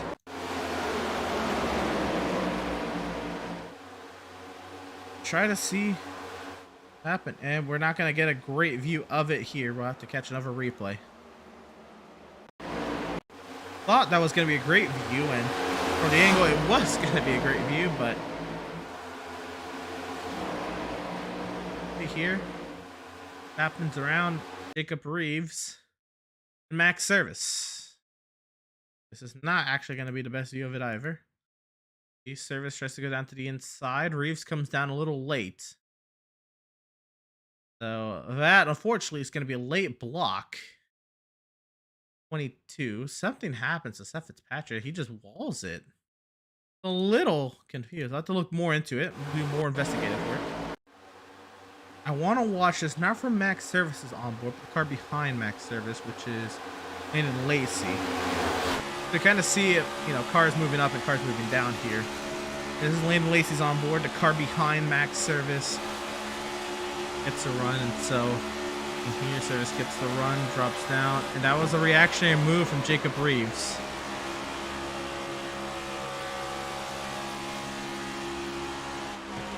Let's take another look at it. That's my first thought of it. We'll look at it from Max Services on board. We can look at the lines on the racetrack, slow this down, and all that good stuff. So, the run. Service gets, and of course, they are coming to the stage. Let's not, put this past. The player drivers coming to the stage. So, both drivers have their right sides on the dashed white line. Service moves down first. Reeves starts coming down, and when you slow it down, there it is, clear as day.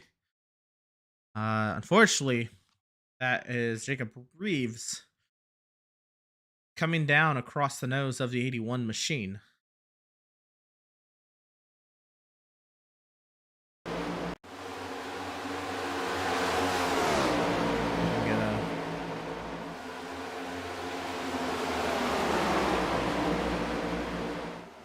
View of it, and no, we can't really get a view of it here.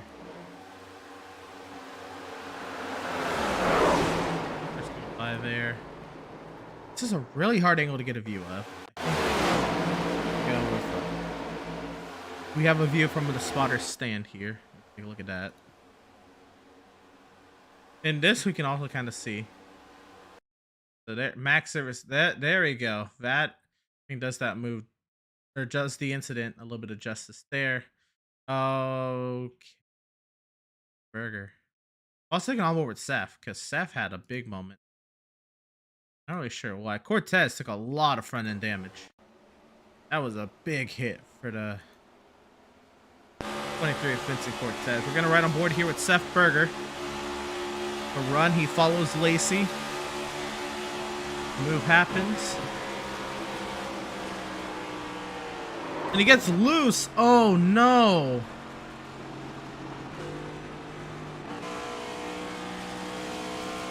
Wow. What this does do is this has laid this race out almost perfectly now for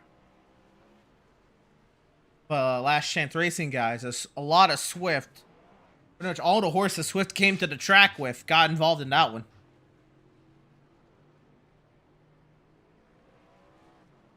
Here we are. I want to see if we can catch up with our other stage winner this evening, Justin McMahon. We're going to bring him on up. And Justin McMahon, you find yourself at the head of the Last Chance Racing train, and you end up winning the stage. How'd you do it?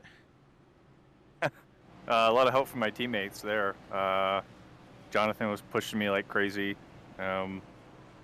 Just had to get a good run, and it seemed like the outside had a little bit more momentum than the inside line there, and I mean that seems to be what helped the most. Now, obviously, you're here in your own right to race for the win, and all in all, the stage win won't do you much in the grand scheme of things. It's kind of just a nice confidence boost for you. Was there any talks with the team to try to maybe organize a little bit, maybe try to help some of the teammates who are a little bit lower in points, or we all just kind of trying to race up heads up there with the other guys? I mean, once we got all lined up, all of us were just trying to get as far as we could up front, and do the best we could to get some stage points for those guys. I was just kind of more of the puller than the pusher, so I mean, I was just trying to help those guys out as best I could, and just by leading the pack. But no, I mean, I don't know. It is what it is. We were just trying to help my team out as much as I can. Well, there you go. It has been a pretty dominant day for Last Chance as a group. Couple stage victories now, and a lot of y'all here at the front of the field. So looking pretty bright for the group. Congratulations on your stage win, Justin. Best luck to you. Yeah. The rest of the race. Yeah, thank you. Hopefully we'll talk to you a little later on. Yeah, thank you. That is driver of the number 20, Justin McMahon. Winning stage 2 there. Leading the race, he's got his teammate Jonathan Jennings outside. Byers, Fitzpatrick, and Fox and Lacey make up row 3. That's and Schumacher make up row 4. Doug Solms, Kevin Powell, row 5. Jason Miz and Devin Smith, row 6. Max Service and Adam Gardner, 7. Andrew St. Cyr gonna be there in 8th, or in 15th. Jacob Reeves. They're myself trying to catch the field. Fortunately, guys, Seth Berger is still down in the pit lane, so Berger Nation is gonna be reeling and hoping that the points get him through to the next round. As a matter of fact, though, Last Chance Racing, they're looking forward and they're looking at this restart. The field in the hands of the number 20 of Justin McMahon, and we're racing once again from Talladega. 56 laps to go.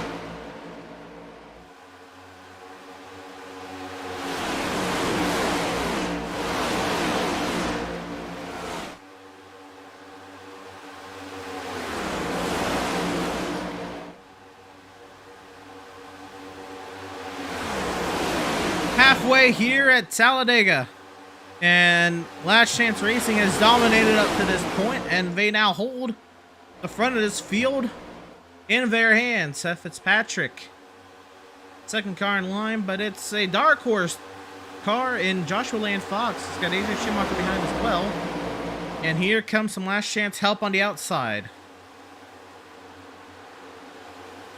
Jennings, a huge push from Kevin Powell, his brother. Pushing each other to the front of the field. Cortez, Miz, St. Cyr on the outside as well, trying to make something happen.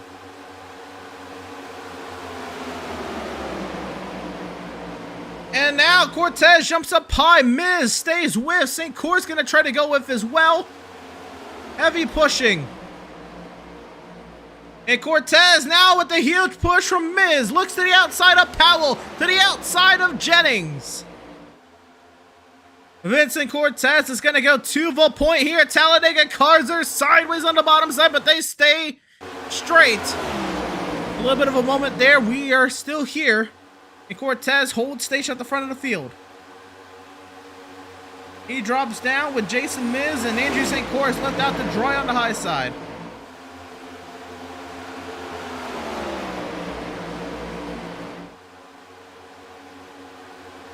And now the 24 and the 23 left on the bottom. Here comes Jennings.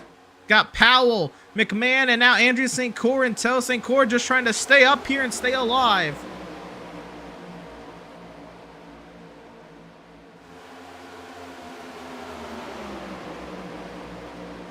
So Jennings to the point now. And it's just the numbers game. They have more numbers in that Last Chance group. And cars getting out of line. Out of whack. Fitzpatrick hitting Miz the wrong way. Cortez jumping up. Jumping to the outside of St. Cyr. Lacey trying to work his way forward. And it's 3 by 3 behind. Nobody trying to work with one another. Other than the Last Chance guys. Everyone else is looking as if it's every man for themselves.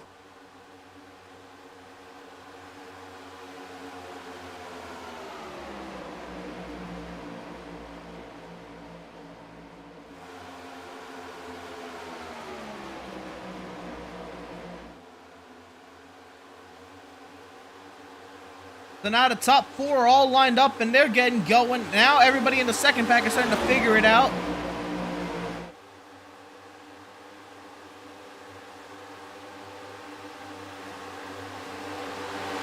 Now Max Service help out his stepdad. They're 10th and 11th.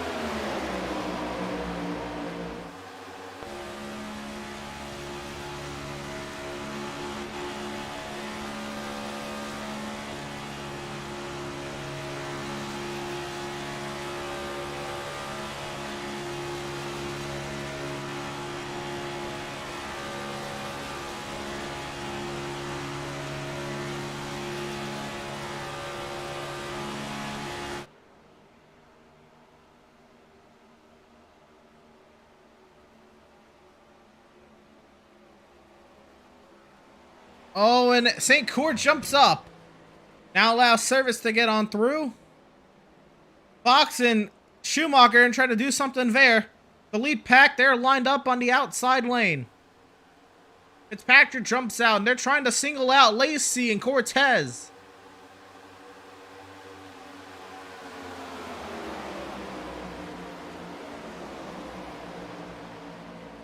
Oh, trouble pushing on the bottom. Everybody scatters.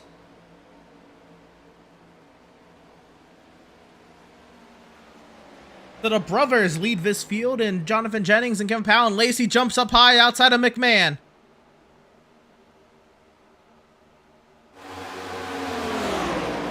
Now to the outside of Kevin Powell. Leaning Lacey, an aggressive move, but a smart move. Trying to break up the group, but not broken up enough. Now they're having trouble pushing on the inside, though. They don't have the numbers up high, but they are more organized up high. And they're all scattered about. Landon Lacey's going to go to the point with Vincent Cortez, Devin Smith, Jason Miz in tow. It's only the brothers of Jennings and Powell on the inside lane trying to fight this one by themselves.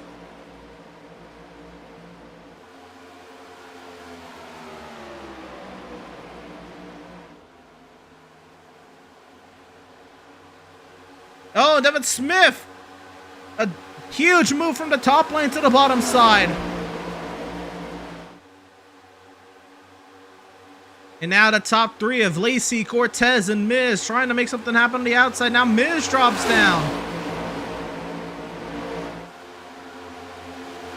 They no longer have the numbers on the high side. Miz and Smith trying to go to the point.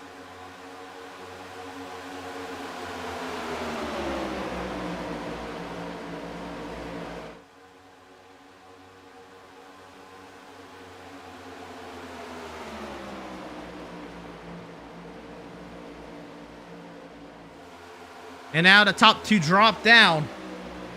And here, well, they have to worry about now Matthew Setzer jumping up high. I wonder if Smith's going to try to make a move to go get Setzer.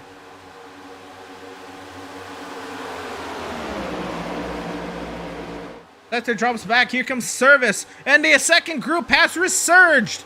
Back to this lead pack. Max Service at the helm of the second group brings them back to this lead pack, and we're all formed up once again. 47 laps to go, this time by the stripe. It's Landon Lacey out in front, but it's the whole field that's still alive back here.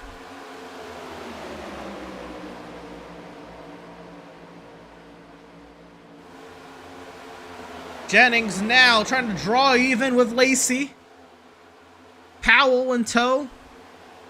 And Service doesn't have the teammates he'd like to have in this scenario.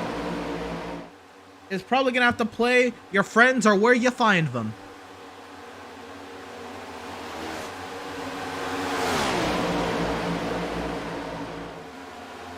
As the brothers now of Jennings and Powell head the outside lane. Lap Carvera, Seth Berger on the high side. And Service is gonna drop down. And there, he's got the help from, looks like that is Fox. And now Schumacher. They're gonna grab Lacey as well as Cortez and Miz. And numbers seem to now start back in the 81 of Max Service.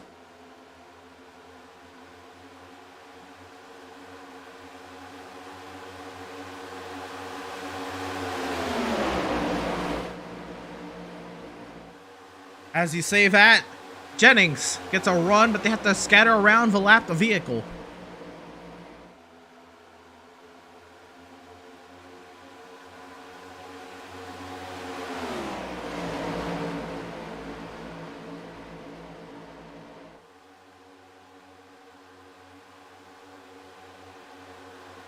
The max service to the point of this field. Adrian Schumacher trying to make something happen on the high side. He's got Lacey in tow. And now it's Swift Racing cars controlling both lines.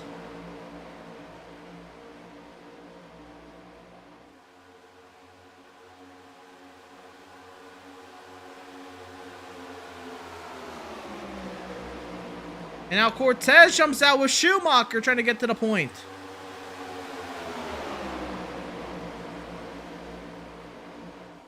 Fox and Miz trying to work around the inside. Behind service. Schumacher and Lacey trying to work on the outside behind Cortez. And not a whole lot of space for last chance to do their work. Cortez now to the point with Schumacher. And Lacey's getting split out.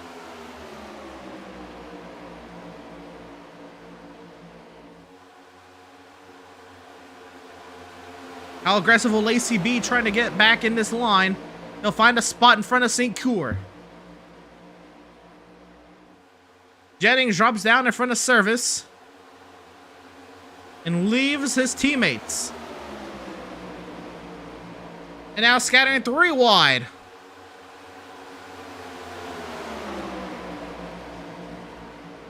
The servers jump up.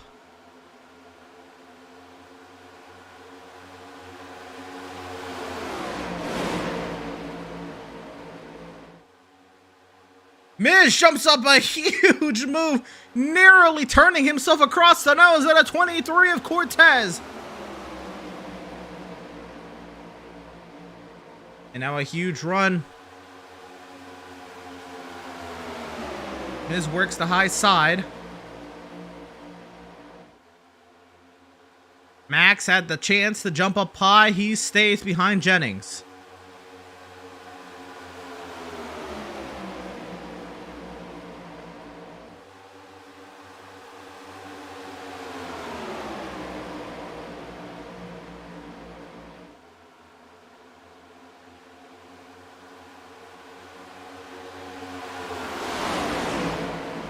Oh, car going around Evan Smith.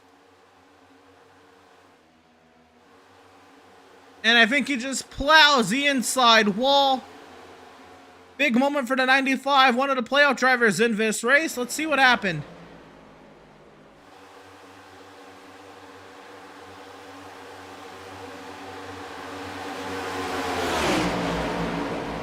The 95 at Evan Smith, 4th car on the inside lane. He catches up to Fox. He gets a little high up off the corner.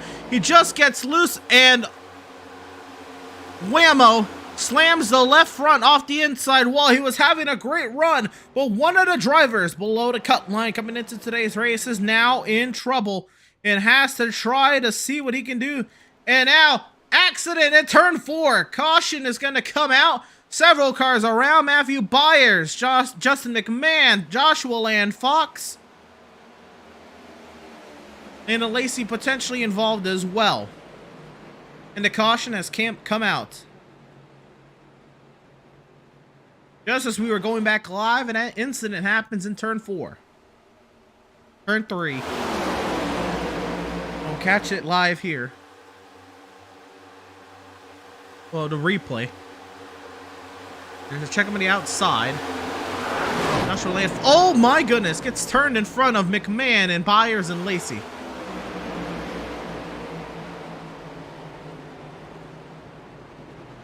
A big hit for the 66, and now both dark horse entries that were up there at the front of the field, now both have received heavy damage in the span of 2 laps.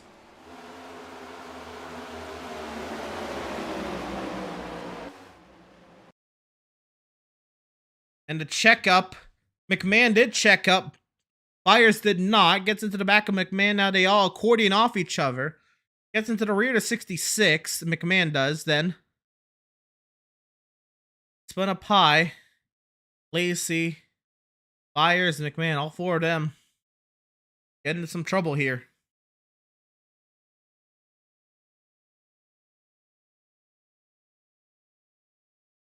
Now we work, I believe, our 4th or 5th caution of the evening. I do want to say, starting the playoffs, coming into this race, there is a span of 720 straight consecutive laps without a caution in the Outlaws Sim Series. And that has changed today with the caution that happened earlier today. And Josh Fox, he just had no momentum. Unfortunately, got ran over by a line.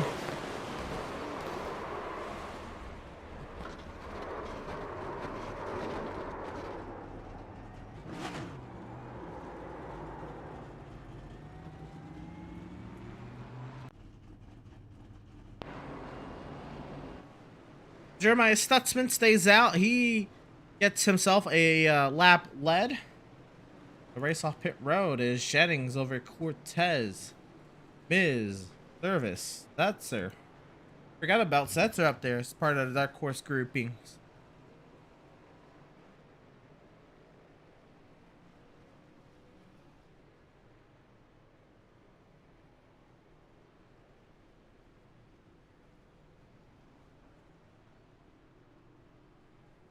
See if we can bring on up this driver of the number 23.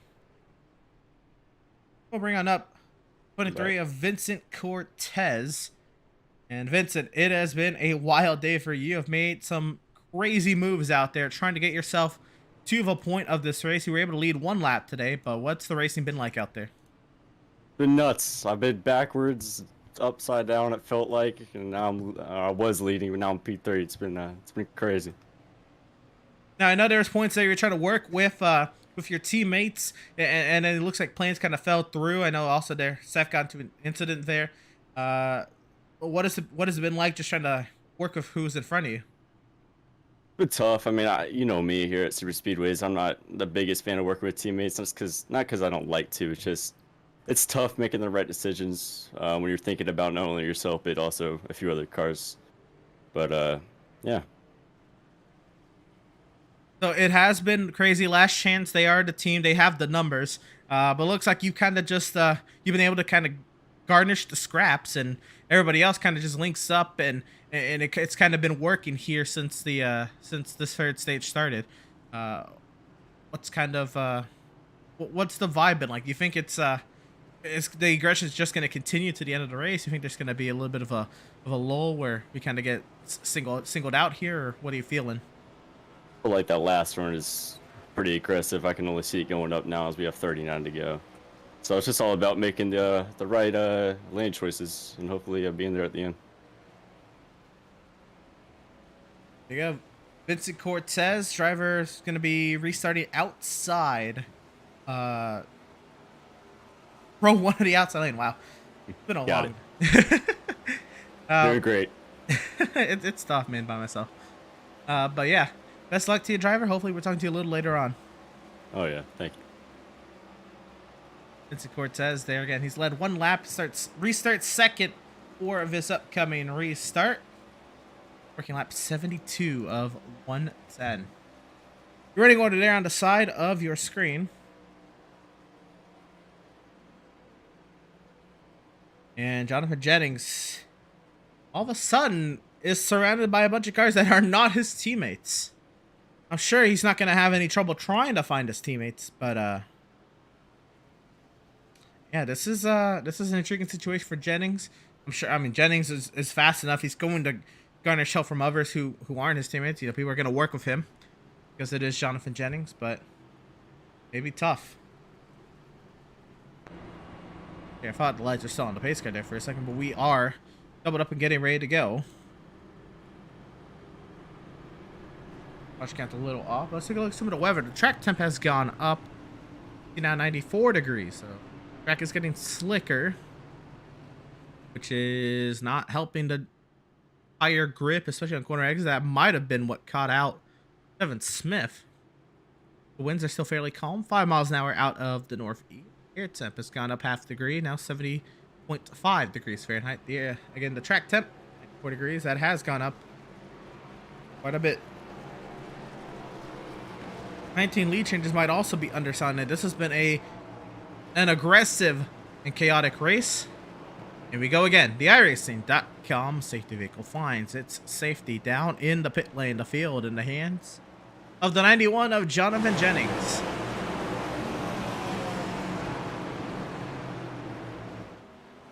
And we're racing once again from Talladega.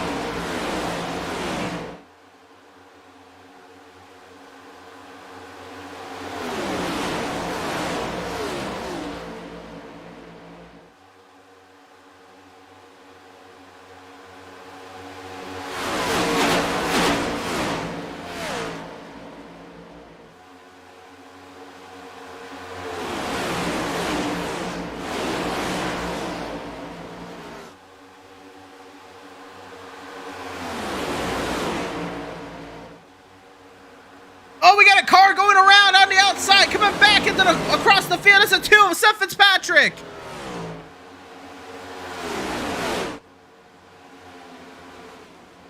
Collects Jacob Reeves, and the caution's going to come out.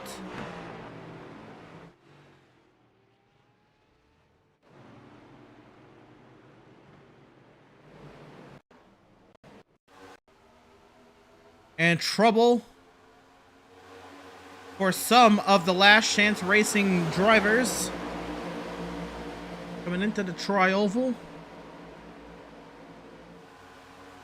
little bit of a nudge there from the 5 of Setzer. Sends the 2 car sideways, comes across, collects St. Cour and Powell. Jacob Reeves in trouble as well. Andrew St. Cour got a big bit of damage there. Here's something to keep an eye on. Let's ride on board with the 12. See what he saw.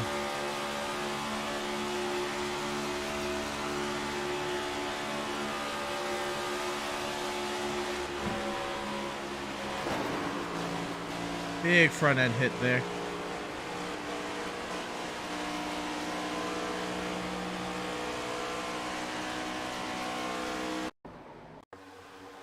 Also want to see what Jacob Reeves saw from his point of view.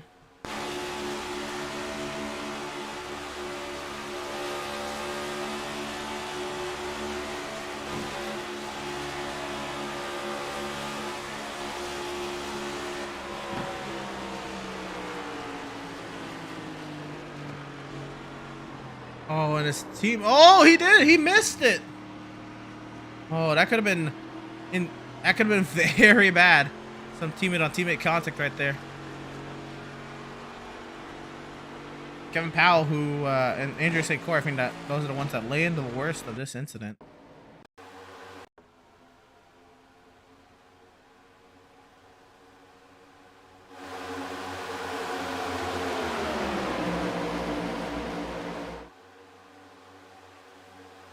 The incident happens right there. You see the 2 coming down. Flipped there. That's 93 of Powell.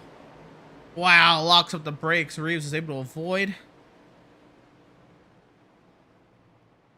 He is okay as well. This is just Andrew St. Cour in trouble here.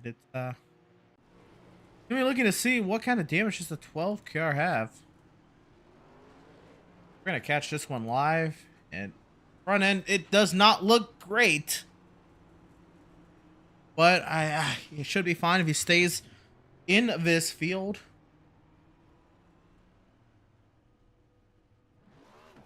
Let's see what happens. But another driver below the cut line in trouble. He is down and away, so he's got at least a significant portion of that damage repaired. I also saw something happen on the pit stop here for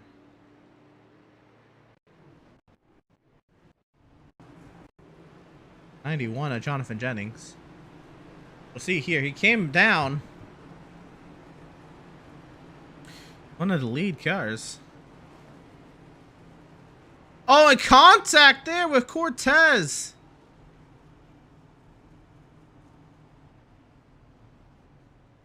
Oh, man.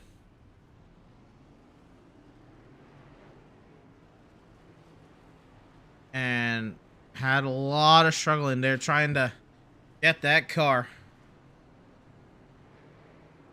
corrected. And Cortez also getting sent backwards. I think he might have been EOL'd here for not staying to the right. I believe that is what's happening here. He is dropping down the running order.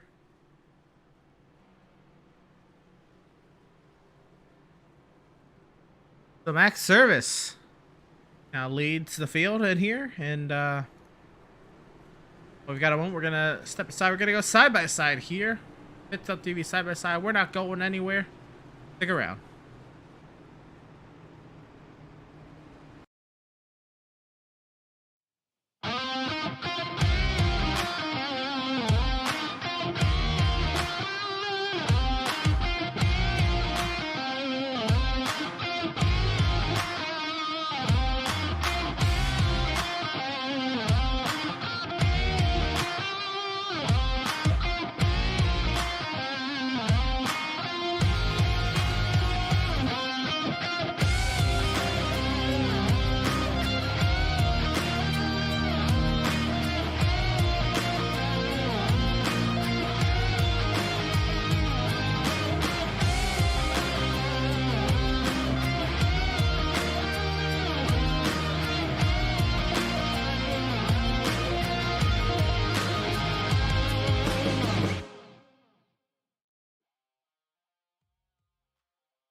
After months of quarantine, we're all interested in how we can become our best self. The team at Permanent Makeup and Cryo is here to help you get the flawless makeup look every day without the extra effort or time. When it comes to your appearance, you deserve the best care that money can buy.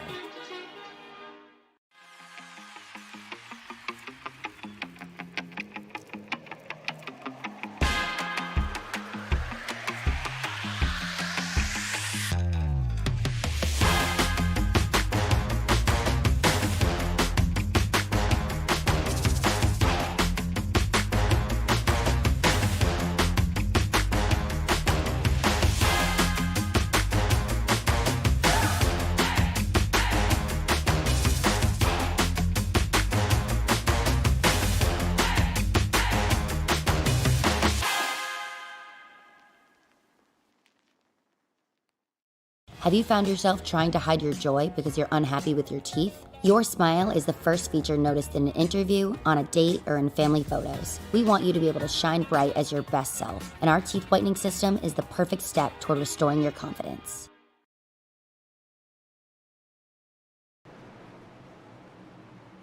Welcome back, race fans, to Talladega Super Speedway. Oh, there's a moment going on now. Court says sent up high.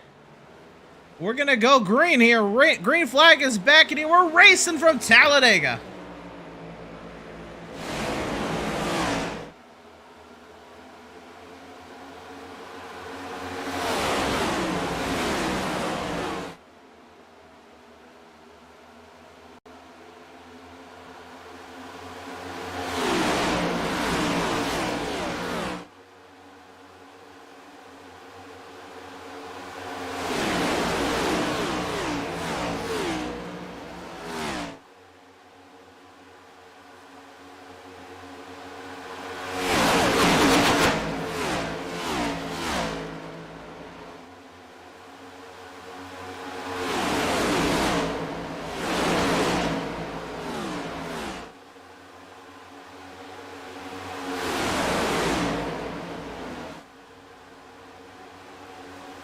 We haven't really had the chance to, but we're gonna go rank it up. We're gonna go Sounds of the Sim.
These next-gen cars really do sound beautiful. And watching these drivers go to work with just the sounds from the sim itself, again, beautifully sounding race cars. These next-gen NASCAR vehicles. On the iRacing.com motorsport simulations platform, the battle for lead has been Max Service and Jonathan Jennings. Looks like Service continues to get it at the stripe. Jennings and company, maybe they edge out into the corners. Service and Schumacher working the outside, and it's Jennings and his brother Kevin Powell working the inside lane. A lot of damaged vehicles in this race.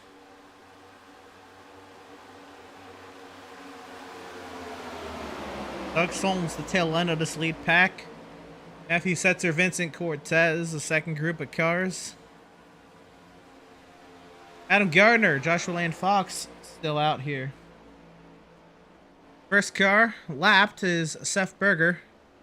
He is here 5 laps down. While teammate Max Service leads the field.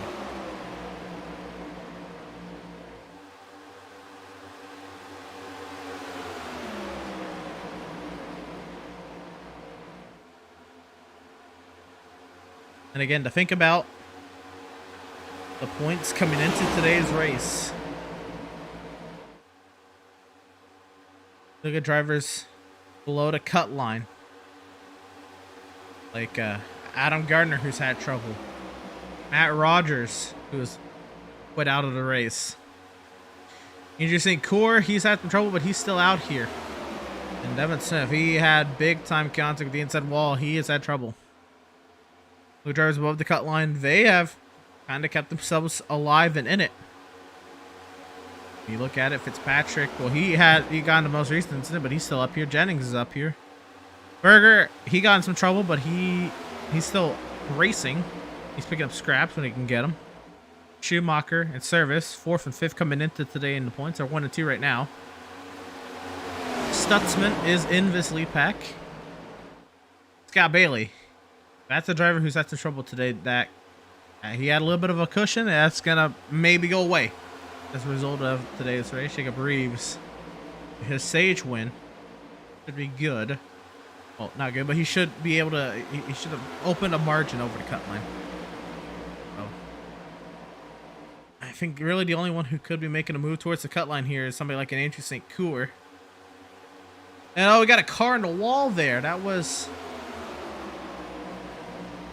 Oh, we got a car going around. Andrew St. Coeur is going around. No. The 11 of Scott Bailey. Andrew St. Coeur cannot catch a break. And the caution is going to come out. It looks like the car is fine for what it's worth, but I can't believe the luck. That might. You know, I don't think I've ever graduated from the commentator shakes.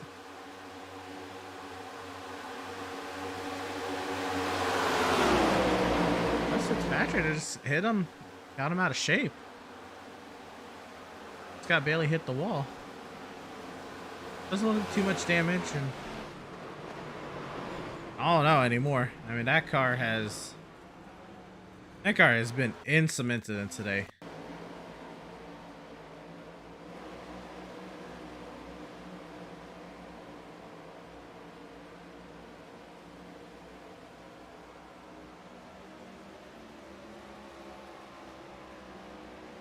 See here. 11 following, gets into the wall there. And they're pushing the whole time. Never disconnected, but he started swaying down the back straightaway. I don't know if he moved his wheel or he got moved by the pushes. Unfortunate. I can't believe I was just talking about him making a move towards the cut line. And that happens. That is jinx right there, man. I don't know.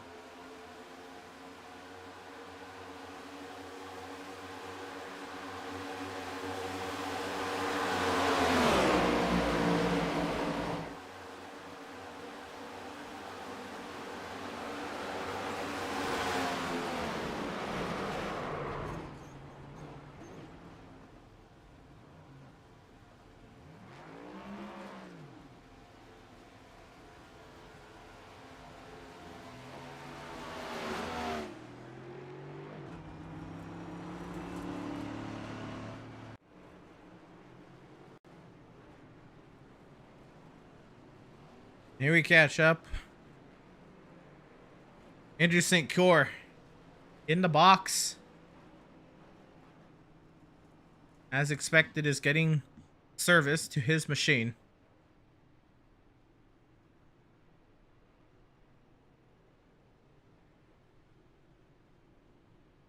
And pit road looks pretty busy in that regard, all over the place. I mean, Andrew St. Core, Jacob Reeves, Joshua Lane Fox, Seth Fitzpatrick, Kevin Powell, Justin McMahon. Now Scott Bailey. They're still in the pit lane here.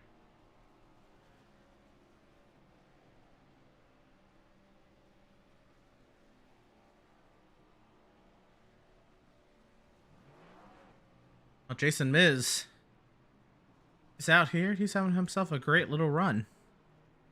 See if we can bring on up driver of the number 24, Jason Miz. He's been a little lonely down there, so like, sure you like some company here, Jason. It is it's been a pretty entertaining race from my point of view. Looks like it's been a pretty crazy race from the driver's point of view, but what say you? Oh, it's crazy. It's not a lot of give and a lot of taking. Absolutely. That's I messed wasn't up. expecting you to come down pit road here. Yeah, I messed up. I wasn't going to, but I wanted Adam to have a lap back because I felt bad about our incident, so being a nice guy. I see. That's commendable. So I know, you know, you've been on a part-time schedule this season. So you're just here for fun, racing, you know, on your own. Literally on your own. Your teammates aren't here, so you kind of just been working with who you've been able to work with. What's that been like? What's the dynamic working with everyone throughout the field and just kind of running your own ship? I enjoy working with anybody that's willing to work with me, but with this damage, it seems like nobody wants to work with me.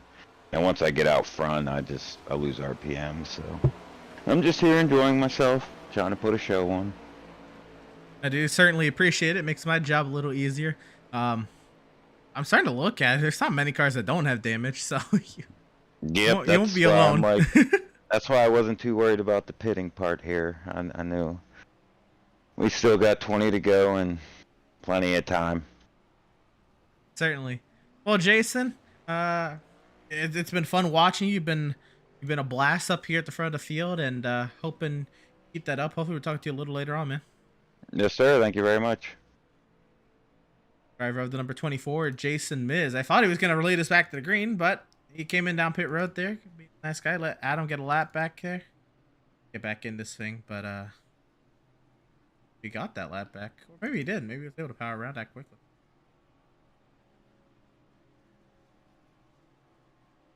So,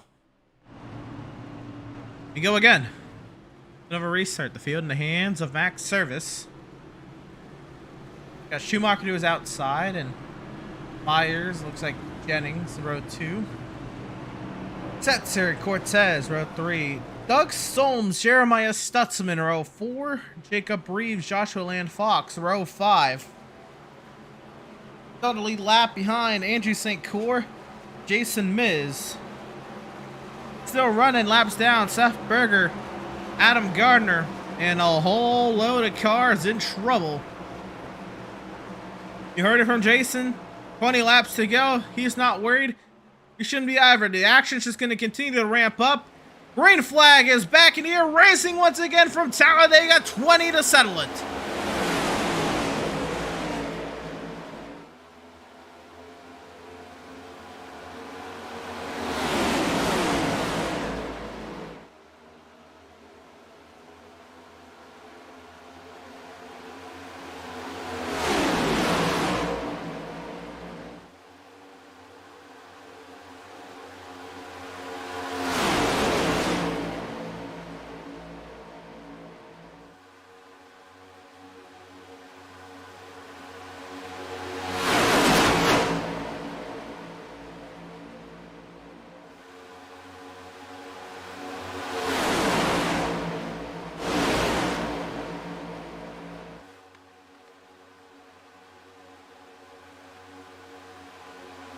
Max Service holding the point.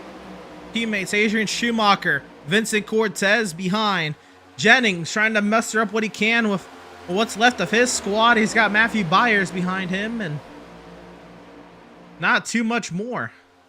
Got Matthew Setzer in line, Doug Solms in line. He does have a teammate back there with Jacob Reeves in line, but the last chance numbers have dwindled, and Swift has become the numbers advantage in this front pack once again.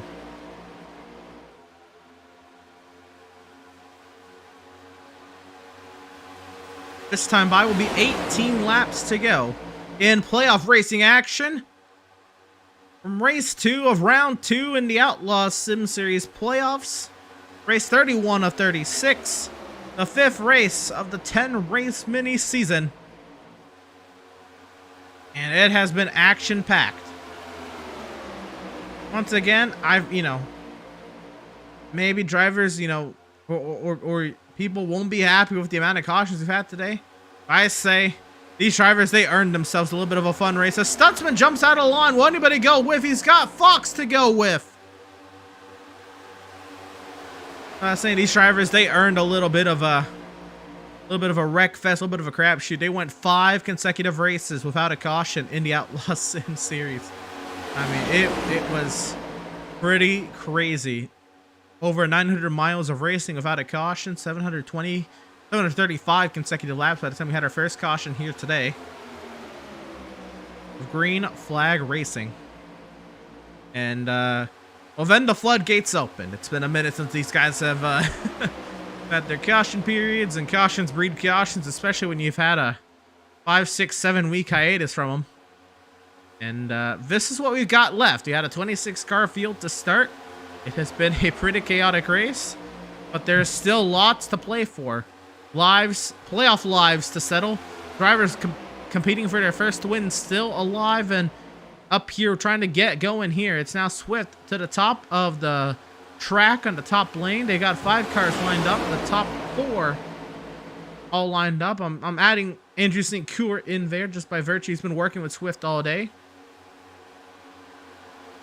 And while it's his stepson that's leading, Max Service holding station out in front of the field. Schumacher, Cortez, second, third. The inside lane not picking up much momentum. They've now got 3 cars down there, and Byers and Jennings. You heard Miz talk about the damage and people not necessarily wanting to work with him. Well, now he's got cars around him, and Setzer and Doug Solms. So we continue on. This time by will be 15 laps to settle it.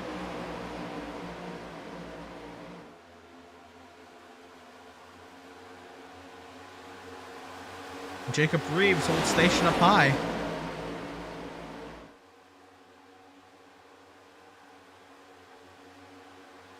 Out there, laps down. Adam Gardner and Seth Berger trying to pick up the scraps they can. Gardner's got a few positions coming towards him. Got somebody who still is in the playoffs trying to make up what he can.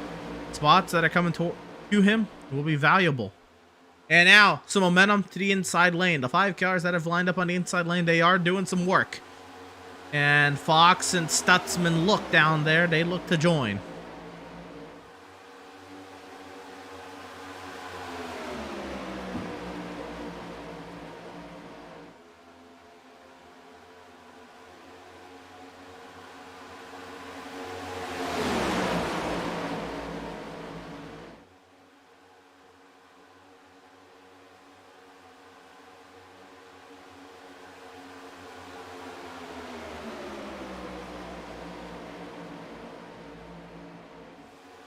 $14 laps to go from the big bad Talladega Super Speedway.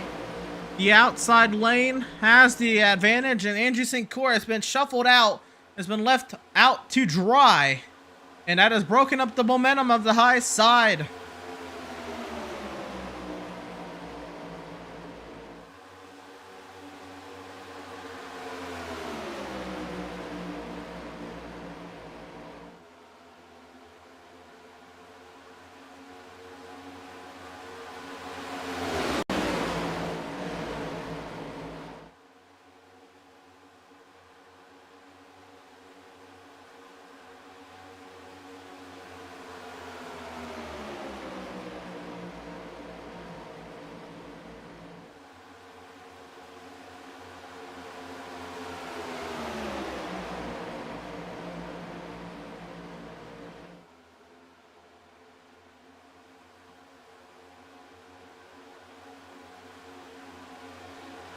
So the action behind is starting to lose those guys' momentum.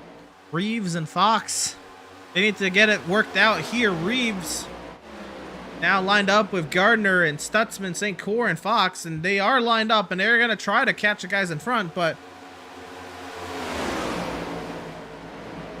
that did not help out by any bit with them racing one another. Up here, Service still holds the outside lane with Schumacher, Cortez, Berger, now Setzer. Down low, it is Byers leading the charge for last chance with Jennings in tow. And then Jason Miz from Performance Sim Sport. And Doug Solms with Twisted Axle. Gonna make something happen. Now Setzer drops down with Solms.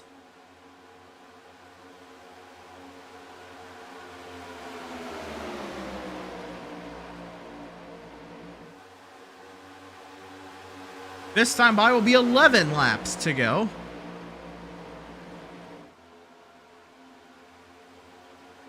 You can see Service. He's given a little bit of air to Schumacher through the corner. Now drops down to side draft a little bit. Now they pull off.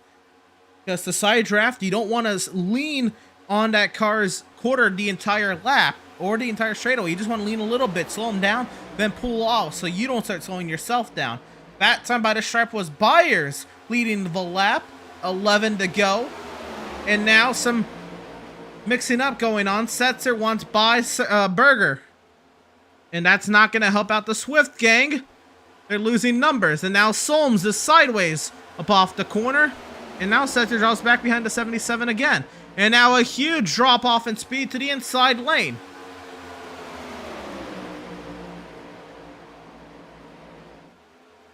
Now the top three are clear. They're trying to at least pull Seth up with them. And if Setzer comes, he goes. But this time by will be 10 laps to settle it. Now Solms jumps up.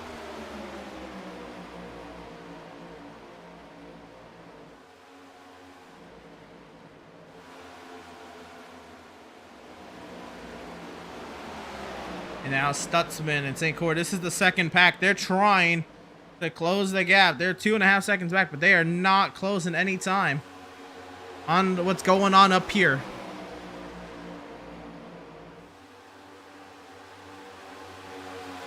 And now Jennings and Byers, they have found themselves now lining up at the back of this pack. With not a whole lot of momentum on their side, not a whole lot of numbers on their side. And they're actually even losing a little bit of pace, a little bit of touch to this group. Maybe the plan, maybe go grab that second pack of cars, see if you can pull them forward so you have numbers on your side. 9 laps to go.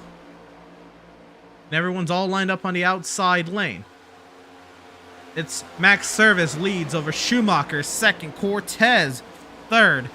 Setzer now in fourth. Jason Miz, fifth. Solms in sixth. Jennings in seventh. Byers has lost touch with the pack. Miz jumps out. Anybody goes with? Does not. Miz is dropping back.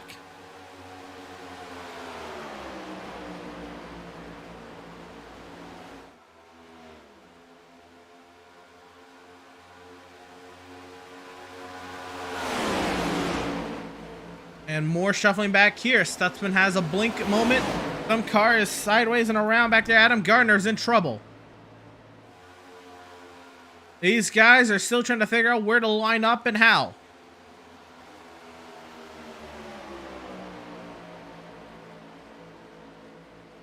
They're running nearly 20 miles an hour off the pace to these guys.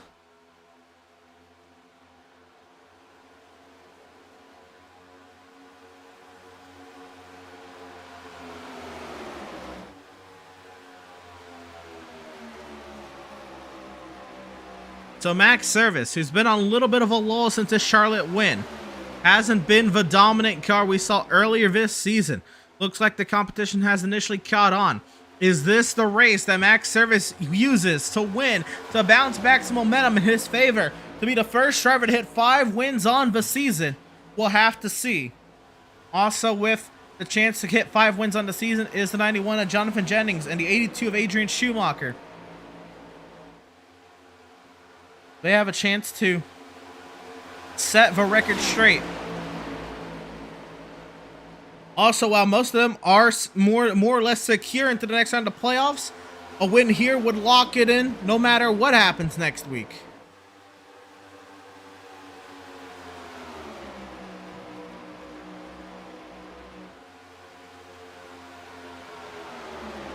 Adrian Schumacher trying to win on an oval for the first time since race 9 of season 1. Adrian Schumacher, yes, he is a road course ace. He's only one oval win to his name, though, in his many Outlaws Sim Series road course victories. He has only one at Daytona. And while maybe Talladega doesn't add the same bearing to many drivers, it would for Schumacher, who always has pace on the ovals, but never can get the job done. What would it mean for Schumacher to get his 5th on the season and explore to a different track type? Vincent Cortez in his first Outlaw Sim Series season, he's a rookie with a lot of confidence, maybe even a little bit of cockiness. Wants to put his name out there. A win would do him wonders. Matthew Setzer has never won in the Outlaw Sim Series. He's now in his 3rd season with the series, and he's won the All-Star race, but is trying to see if he can put his name to a points-paying race in the Outlaw Sim Series. Jonathan Jennings, we've seen as, even though he did not win the regular season championship, he's been the #1 seed entering the rounds of the playoffs. Has had a huge burst of momentum with his Last Chance Racing teammates, and not a whole lot has come of it. 4 wins on the season. He's searching for his 5th, and add a little bit of momentum to his potential championship hunt. Jason Miz is a one-time winner in the Outlaws Sim Series. He has 1 win to his name, the season opener of the Truck Series season at Daytona last season. I'm sure he'd like to at least double that with a 2nd. And Doug Solms, he has come close before.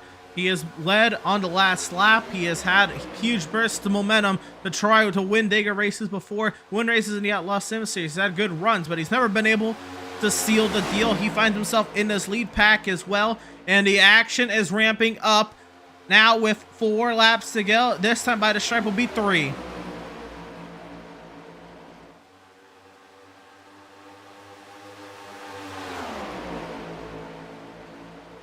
Consistent pushing from Adrian Schumacher. Applied to the rear end of the 81 Max service. Cortez and Berger staying loyal to that high side. A huge burst of momentum. Good setups on the inside for sure in the 91 and the 24. And I'm sure another car adds to the momentum with Doug Solms tagging along as well. 3 laps to go from Talladega.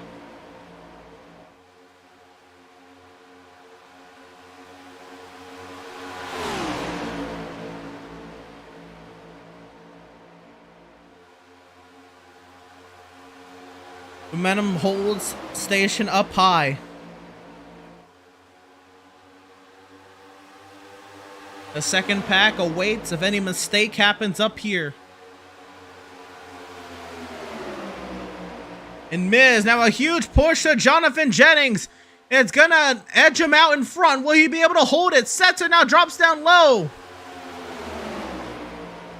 A little off center there, off of 4 between Miz and Jennings. The push not able to stay consistent.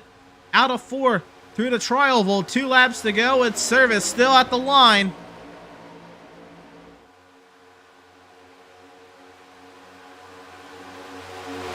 Three playoff drivers are up here, and around goes Jennings. He saves it. No! Sideways on the apron, trying to save it. And he does save it. But that takes the air out of the sails up here.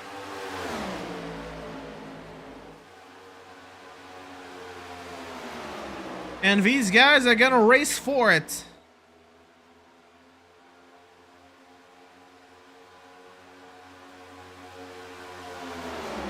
One lap to go this time, but if they can hit the start-finish line, this race is official. Through the tri-oval. 1 more lap to go here from Talladega. The white flag presented by Whiplash Media Simcams. The bell lap, and the lap that will settle it all. Will it be Service or Schumacher getting their 5th wins on the season? Will it be Cortez or Setzer getting their first wins in their careers?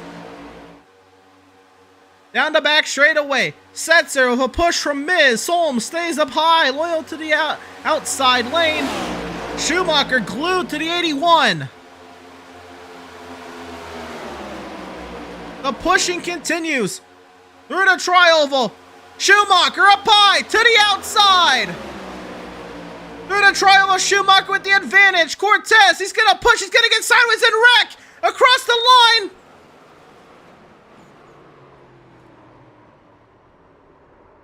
I don't know who won. Jason Miz. I think Jason Miz won.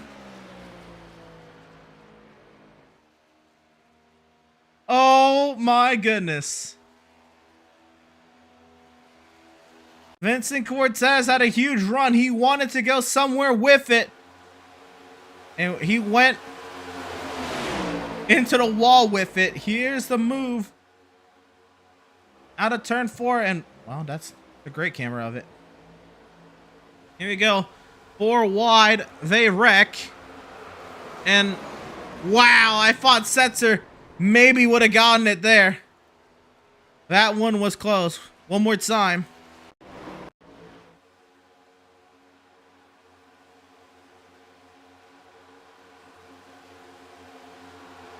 Cortez went to the middle there.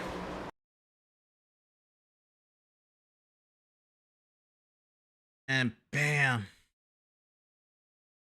Unbelievable.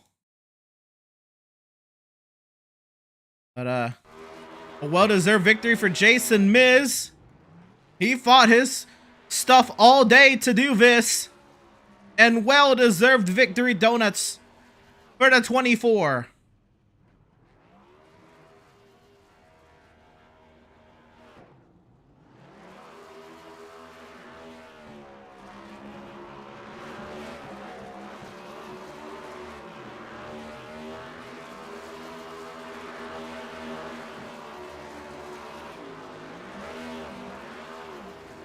And we'll be looking back at this last lap for the ages. Bourret coming across the line. I didn't know what to call because I didn't know who to call to the line, but it's Jason Miz with his 2nd career Outlaws Sim Series victory. And he's parked up. And we're going to bring him on up. Let's talk to the man of the hour in a wild last lap turn of events, Jason. Did you think coming down the back straightaway that you'd be the one to end out with the checkered flag? Heck no. I was like, well, I'm getting what, like 8th, 9th. I'm fine with it. 7th, whatever it was. I was fine. And then I seen them wrecking, and I'm like, well, I'm going low. Woo. Oh my goodness. I'm not gonna lie, when they started wrecking, I didn't know who was gonna come to the line. At first I thought maybe the 5, and you actually edged out in the photo finish. It's 5/100ths of a second over Setzer. But a wild race. We talked a little bit earlier about you really didn't have any of your performance sim sport teammates or friends turn up today. It was just kind of it was you on your own. And you know, it looks like you were working well. You kind of were playing both games, both factions with the Swift Racing group and then the Last Chance Racing guys, and it worked out for you. Yes, sir. Ooh.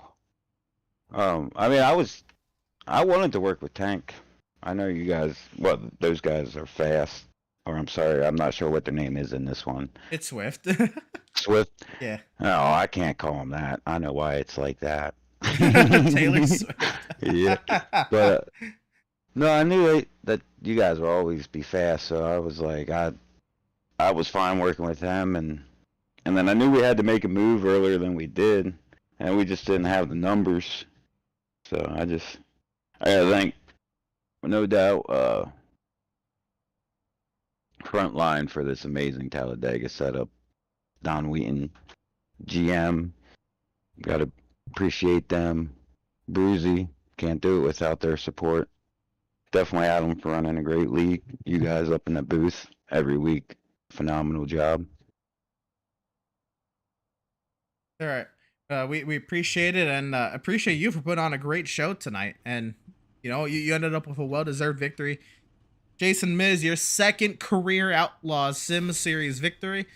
Coming here at the big bad. Is it third? Yes, sir. Oh gosh. I miscounted somewhere. So. It's so rare. Yeah.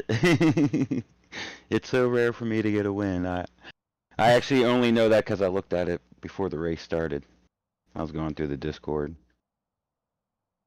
I'll have to look at it. But yeah, congratulations on another win, Ben, here in the Outlaw Sim Series. Well deserved, and you kept yourself alive in the car. Well, as clean as everyone else's for the most part today. Yes, and sir. You got it done. Congratulations. Yes. Thank you very much. Driver of the number 24, Jason Miz, and a wild finish to put his car at the top of the scoring pylon.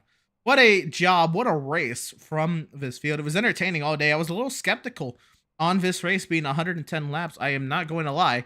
And it was entertaining all throughout. We have to see how everyone else came to the checkers this evening. And, of course, we'll go with Jason Miz with the race win. He led 2 laps today. 1 lap earlier and the last lap. And Matthew Setzer wrecks across the line second. I thought maybe he would have edged out with the win. Max Service comes home in 3rd. Doug Solms 4th. Adrian Schumacher 5th. And the rest of them, I don't know. I guess Cortez wasn't able to make it back to the start-finish line. I thought he would have been up here, but it's Andrew St. Coeur with, I think, a much-needed 6th place finish. Matthew Byers 7th. Jeremiah Stutzman 8th. Jacob Reeves 9th. Jonathan Jennings was not able to attach onto that second pack. He'll be 10th. And then we look at the next page of results. 11th is Joshua Land Fox. And Vincent Cortez, I guess, did not make it back to the start finish line, so he'll be credited with 12th. Seth Berger is 13th, 4 laps down. Adam Gardner 14th, 19 laps down. And a huge point to look at here is that he stayed out there and he gathered the scraps, and that may play a huge factor heading into next week's race. Seth Fitzpatrick, who already locked himself in, this was just pretty much for fun and go all out, maybe give himself another win, some more playoff points and all that jazz. Comes home 15th, though, 24 laps down. Justin McMahon also 24 laps down and 16th, along with Kevin Powell there in 17th, 93, car 93, 24 laps down as well. 36 laps down, we'll find the 11 of Scott Bailey there in 18th. 42 laps down, Landon Lacey in 19th. And 43 laps down, Devin Smith had a hard impact to the inside wall. He'll find himself 20th. 21st, it'll be the 16 of Eric Peck, 67 laps down. Randall Barnett, 22nd there, 83 laps down. Along with Brad Boffield, 23rd, 83 laps down as well. Matt Rogers, 24th, 89 laps down. Sam Borden, 25th, 89 laps down as well. And Kyle Lingerfeld, a little bit of an odd disconnect for him. He'll be 26th, 91 laps down. So that is the results for tonight. We're not done, though. More post-race coverage is to come on the far side of this break. Don't you go anywhere. More interviews and more post-race coming up from the big bad Talladega Super Speedway on the far side of this break. Stick with us.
After months of quarantine, we're all interested in how we can become our best self. The team at Permanent Makeup and Cryo is here to help you get the flawless makeup look every day without the extra effort or time.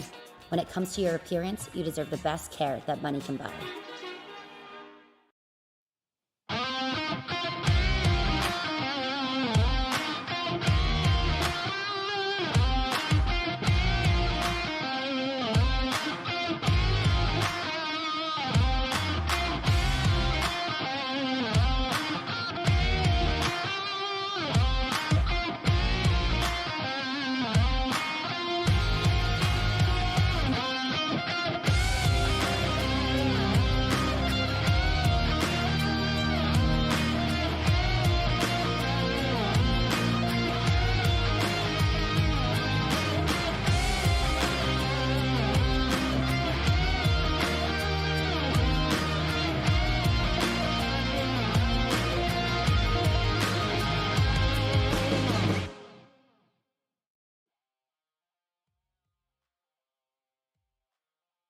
Have you found yourself trying to hide your joy because you're unhappy with your teeth? Your smile is the first feature noticed in an interview, on a date, or in family photos. We want you to be able to shine bright as your best self, and our teeth whitening system is the perfect step toward restoring your confidence.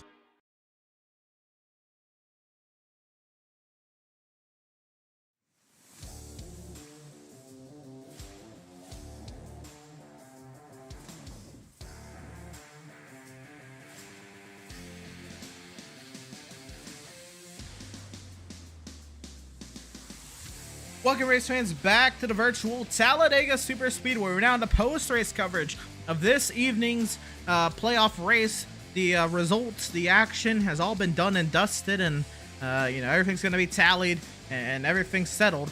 And somehow, some way, I'm sure this driver would like to get it back. Somehow, so close between all of them. Melee there on the last lap. Matthew Setzer, so close to a points-paying Outlaws Sim Series race win here. What's going through your mind that last lap? Just sit there and ride, and then see what happens. And then my whole plan was to take a run off of 4 and dive it and try to take the win. But came close, but I don't know what all was going on up front. I know they were battling it, and then I was like, ooh, it got the run, and then I was like, come on, and then the car didn't. Whatever the wreck happened with Max or whatever, all I remember is I got tagged, and I wish I didn't get tagged because I think I would have been the winner. Yeah, it was kind of a speechless moment for me that y'all wrecked coming to the line. I didn't know who to call, but it was crazy at that. A very entertaining race from my point of view, but looked like a very crazy race from the driver's seat. What say you? After the course of the 110. It was a crazy race from my seat. I royally hate these next gen cars. I think they suck, but it seemed like, yes, my car had the better runs. I know different setups when I was playing during practice. Certain cars had better suck up, other ones didn't have the suck up. Probably would have been better out front. I know my car was better of a pusher than being out front, because it didn't have the speed. But it just, I don't know. Well, you came so close to an Outlaws Sim Series win here today at Talladega. What's kind of your game plan going forward with the rest of these races in this season? How do you plan to take them? Is there anything going forward that catches your eye? Just show up, see what happens, and see what races I can make, because that's what I've been doing. These cars have not been they've not been in my wheelhouse of what I like, and I'm just trying to push on through it. It's just I'm trying to be a trooper. I'm not trying to be a downer about the car, but they're not my favorites. I'll be honest. That's all right. We'll see how throughout the rest of these races, if anything else can come up for you. Best luck to you in the coming weeks. Congratulations on your sixth place finish tonight, Matt. Yep. It was a good run. You. I'm happy about it. Normally I'm the one that's the first cause of the caution in this league, and finally I'm up here in second now at a plate race. There you go. Yeah, it was a great race for you. It was great to see you up here towards the front and duking it out with all these guys here at the end. And great to see you make it to this point as well. Yep. So yeah, finally getting an interview with you too. Yeah, how about that? But I hardly ever get interviews. Race, yep, I just did what I had to do. Yeah, and it worked out. Congratulations on the second place finish. Best luck to you. We still got Atlanta coming up and a few more crazy races with some short track coming up. Who knows what might happen? We may see you up here again. Yeah, probably I'll be up there at short tracks, because short tracks are normally my thing. Right. There you go. Well, we'll see you, and hopefully we're talking to you then. All right. Thank you, sir. Driver of the number 5, Matthew Setzer. And want to bring on up third place finisher, driver of the number 81, Max Service. Max, it looked like you had a handle on the race, and I'd imagine you'd expect Adrian to make the move to the outside there, because you both are competing to try to lock yourselves into the next round. What all went on behind you? If you have any idea? I I knew Adrian was going to pull out for about 40 laps. I know he mentioned on the final restart that we had there with like 25 to go that he needed to lead a lap at some point. And I'm like, I don't really know how I could do this. But I was thinking in my head, I'm like, how about he leads the last one and he wins? Because if he pulls out, the whole line's going to go with him. And I'm going to be hung by myself, which is fine. I don't mind that. As long as one of us two won the race. Well, that didn't happen. You know, Vinny, the guy earlier in the week who said, I don't like super speedway racing with teammates, decided he would wreck the entire team there. Unfortunate, but it happens. You know, we're going for the win. I knew down the backstretch I wasn't winning that race. In the 3, Adrian stayed on my bumper like he hadn't been. My time playing Dale Jr. up front was over at that point, and I knew it. I tried to block him a little bit, but I didn't try too hard. I didn't want to wreck us both. But we wrecked anyways. If I had pulled down a little bit more coming to the start-finish line, I would have gotten away from either the air or the net code that turned my car around, and I probably won the race. But, you know, it is what it is now. I'll take a third-place day after, especially after last week. We were awful last week. Yeah, I was gonna say last week did not bode well for you. Looked like a pretty tough track at car combination and setup and everything. But I'm sure this race turned out the way it did, leading 46 laps, and of course still finishing up on the podium, being with a chaotic finish you couldn't control. Must put yourself in a much better mood heading into next week's race to see your way into the next round of the playoffs, Darlington. Yeah, it's a nice little run of momentum. I've been saying this whole round, just give me Darlington. So I'm putting a lot of pressure on myself going to Darlington, but I want to win at Darlington. I had some tracks circled this season that I wanted to win at. Darlington's the last on that list, so we're going to go there and we're going to go try to win the race. I like it. So I guess we'll see you then. Congratulations on your third place finish tonight. I know a huge contrast to last week's race, and should boast you pretty well in the points. You might even be locked when all the math is settled. We'll have to see then. But nonetheless, congratulations. Best of luck to you next week at Darlington and the rest of the race, rest of your way through the playoffs to get there. Yes, sir. Driver of the number 81, Max Service, and another driver who was definitely going to make a move there at the end, Adrian Schumacher. I knew you were setting yourself up to make a great move there. But what ended up happening there on the last lap, man? Stuff happened. Fair enough. I knew you were putting yourself in a great position, and fifth is nothing to scoff at for somebody who had a little bit of cushion coming into today's race. That should still build up some cushion over the cut line for you. I know you want that win to lock yourself in with Darlington coming up, but what about the energy in this race this evening? It looked like all throughout the 110 that there was just pretty much energy all throughout the pack to get to the lead and try to keep yourselves up there. Yeah, I mean, it seemed like every lap everyone was pushing to get up front and find a way to stabilize the pack, which luckily it was me and Max that figured it out. But it was hectic out there, and this super speedway racing. Right, I'd imagine you'd still be pretty happy with a fifth place finish at a track that ends up being very hard to control. But now heading into Darlington, we'll see how the points work out. You may very well be locked in or very close to locking in even heading into Darlington.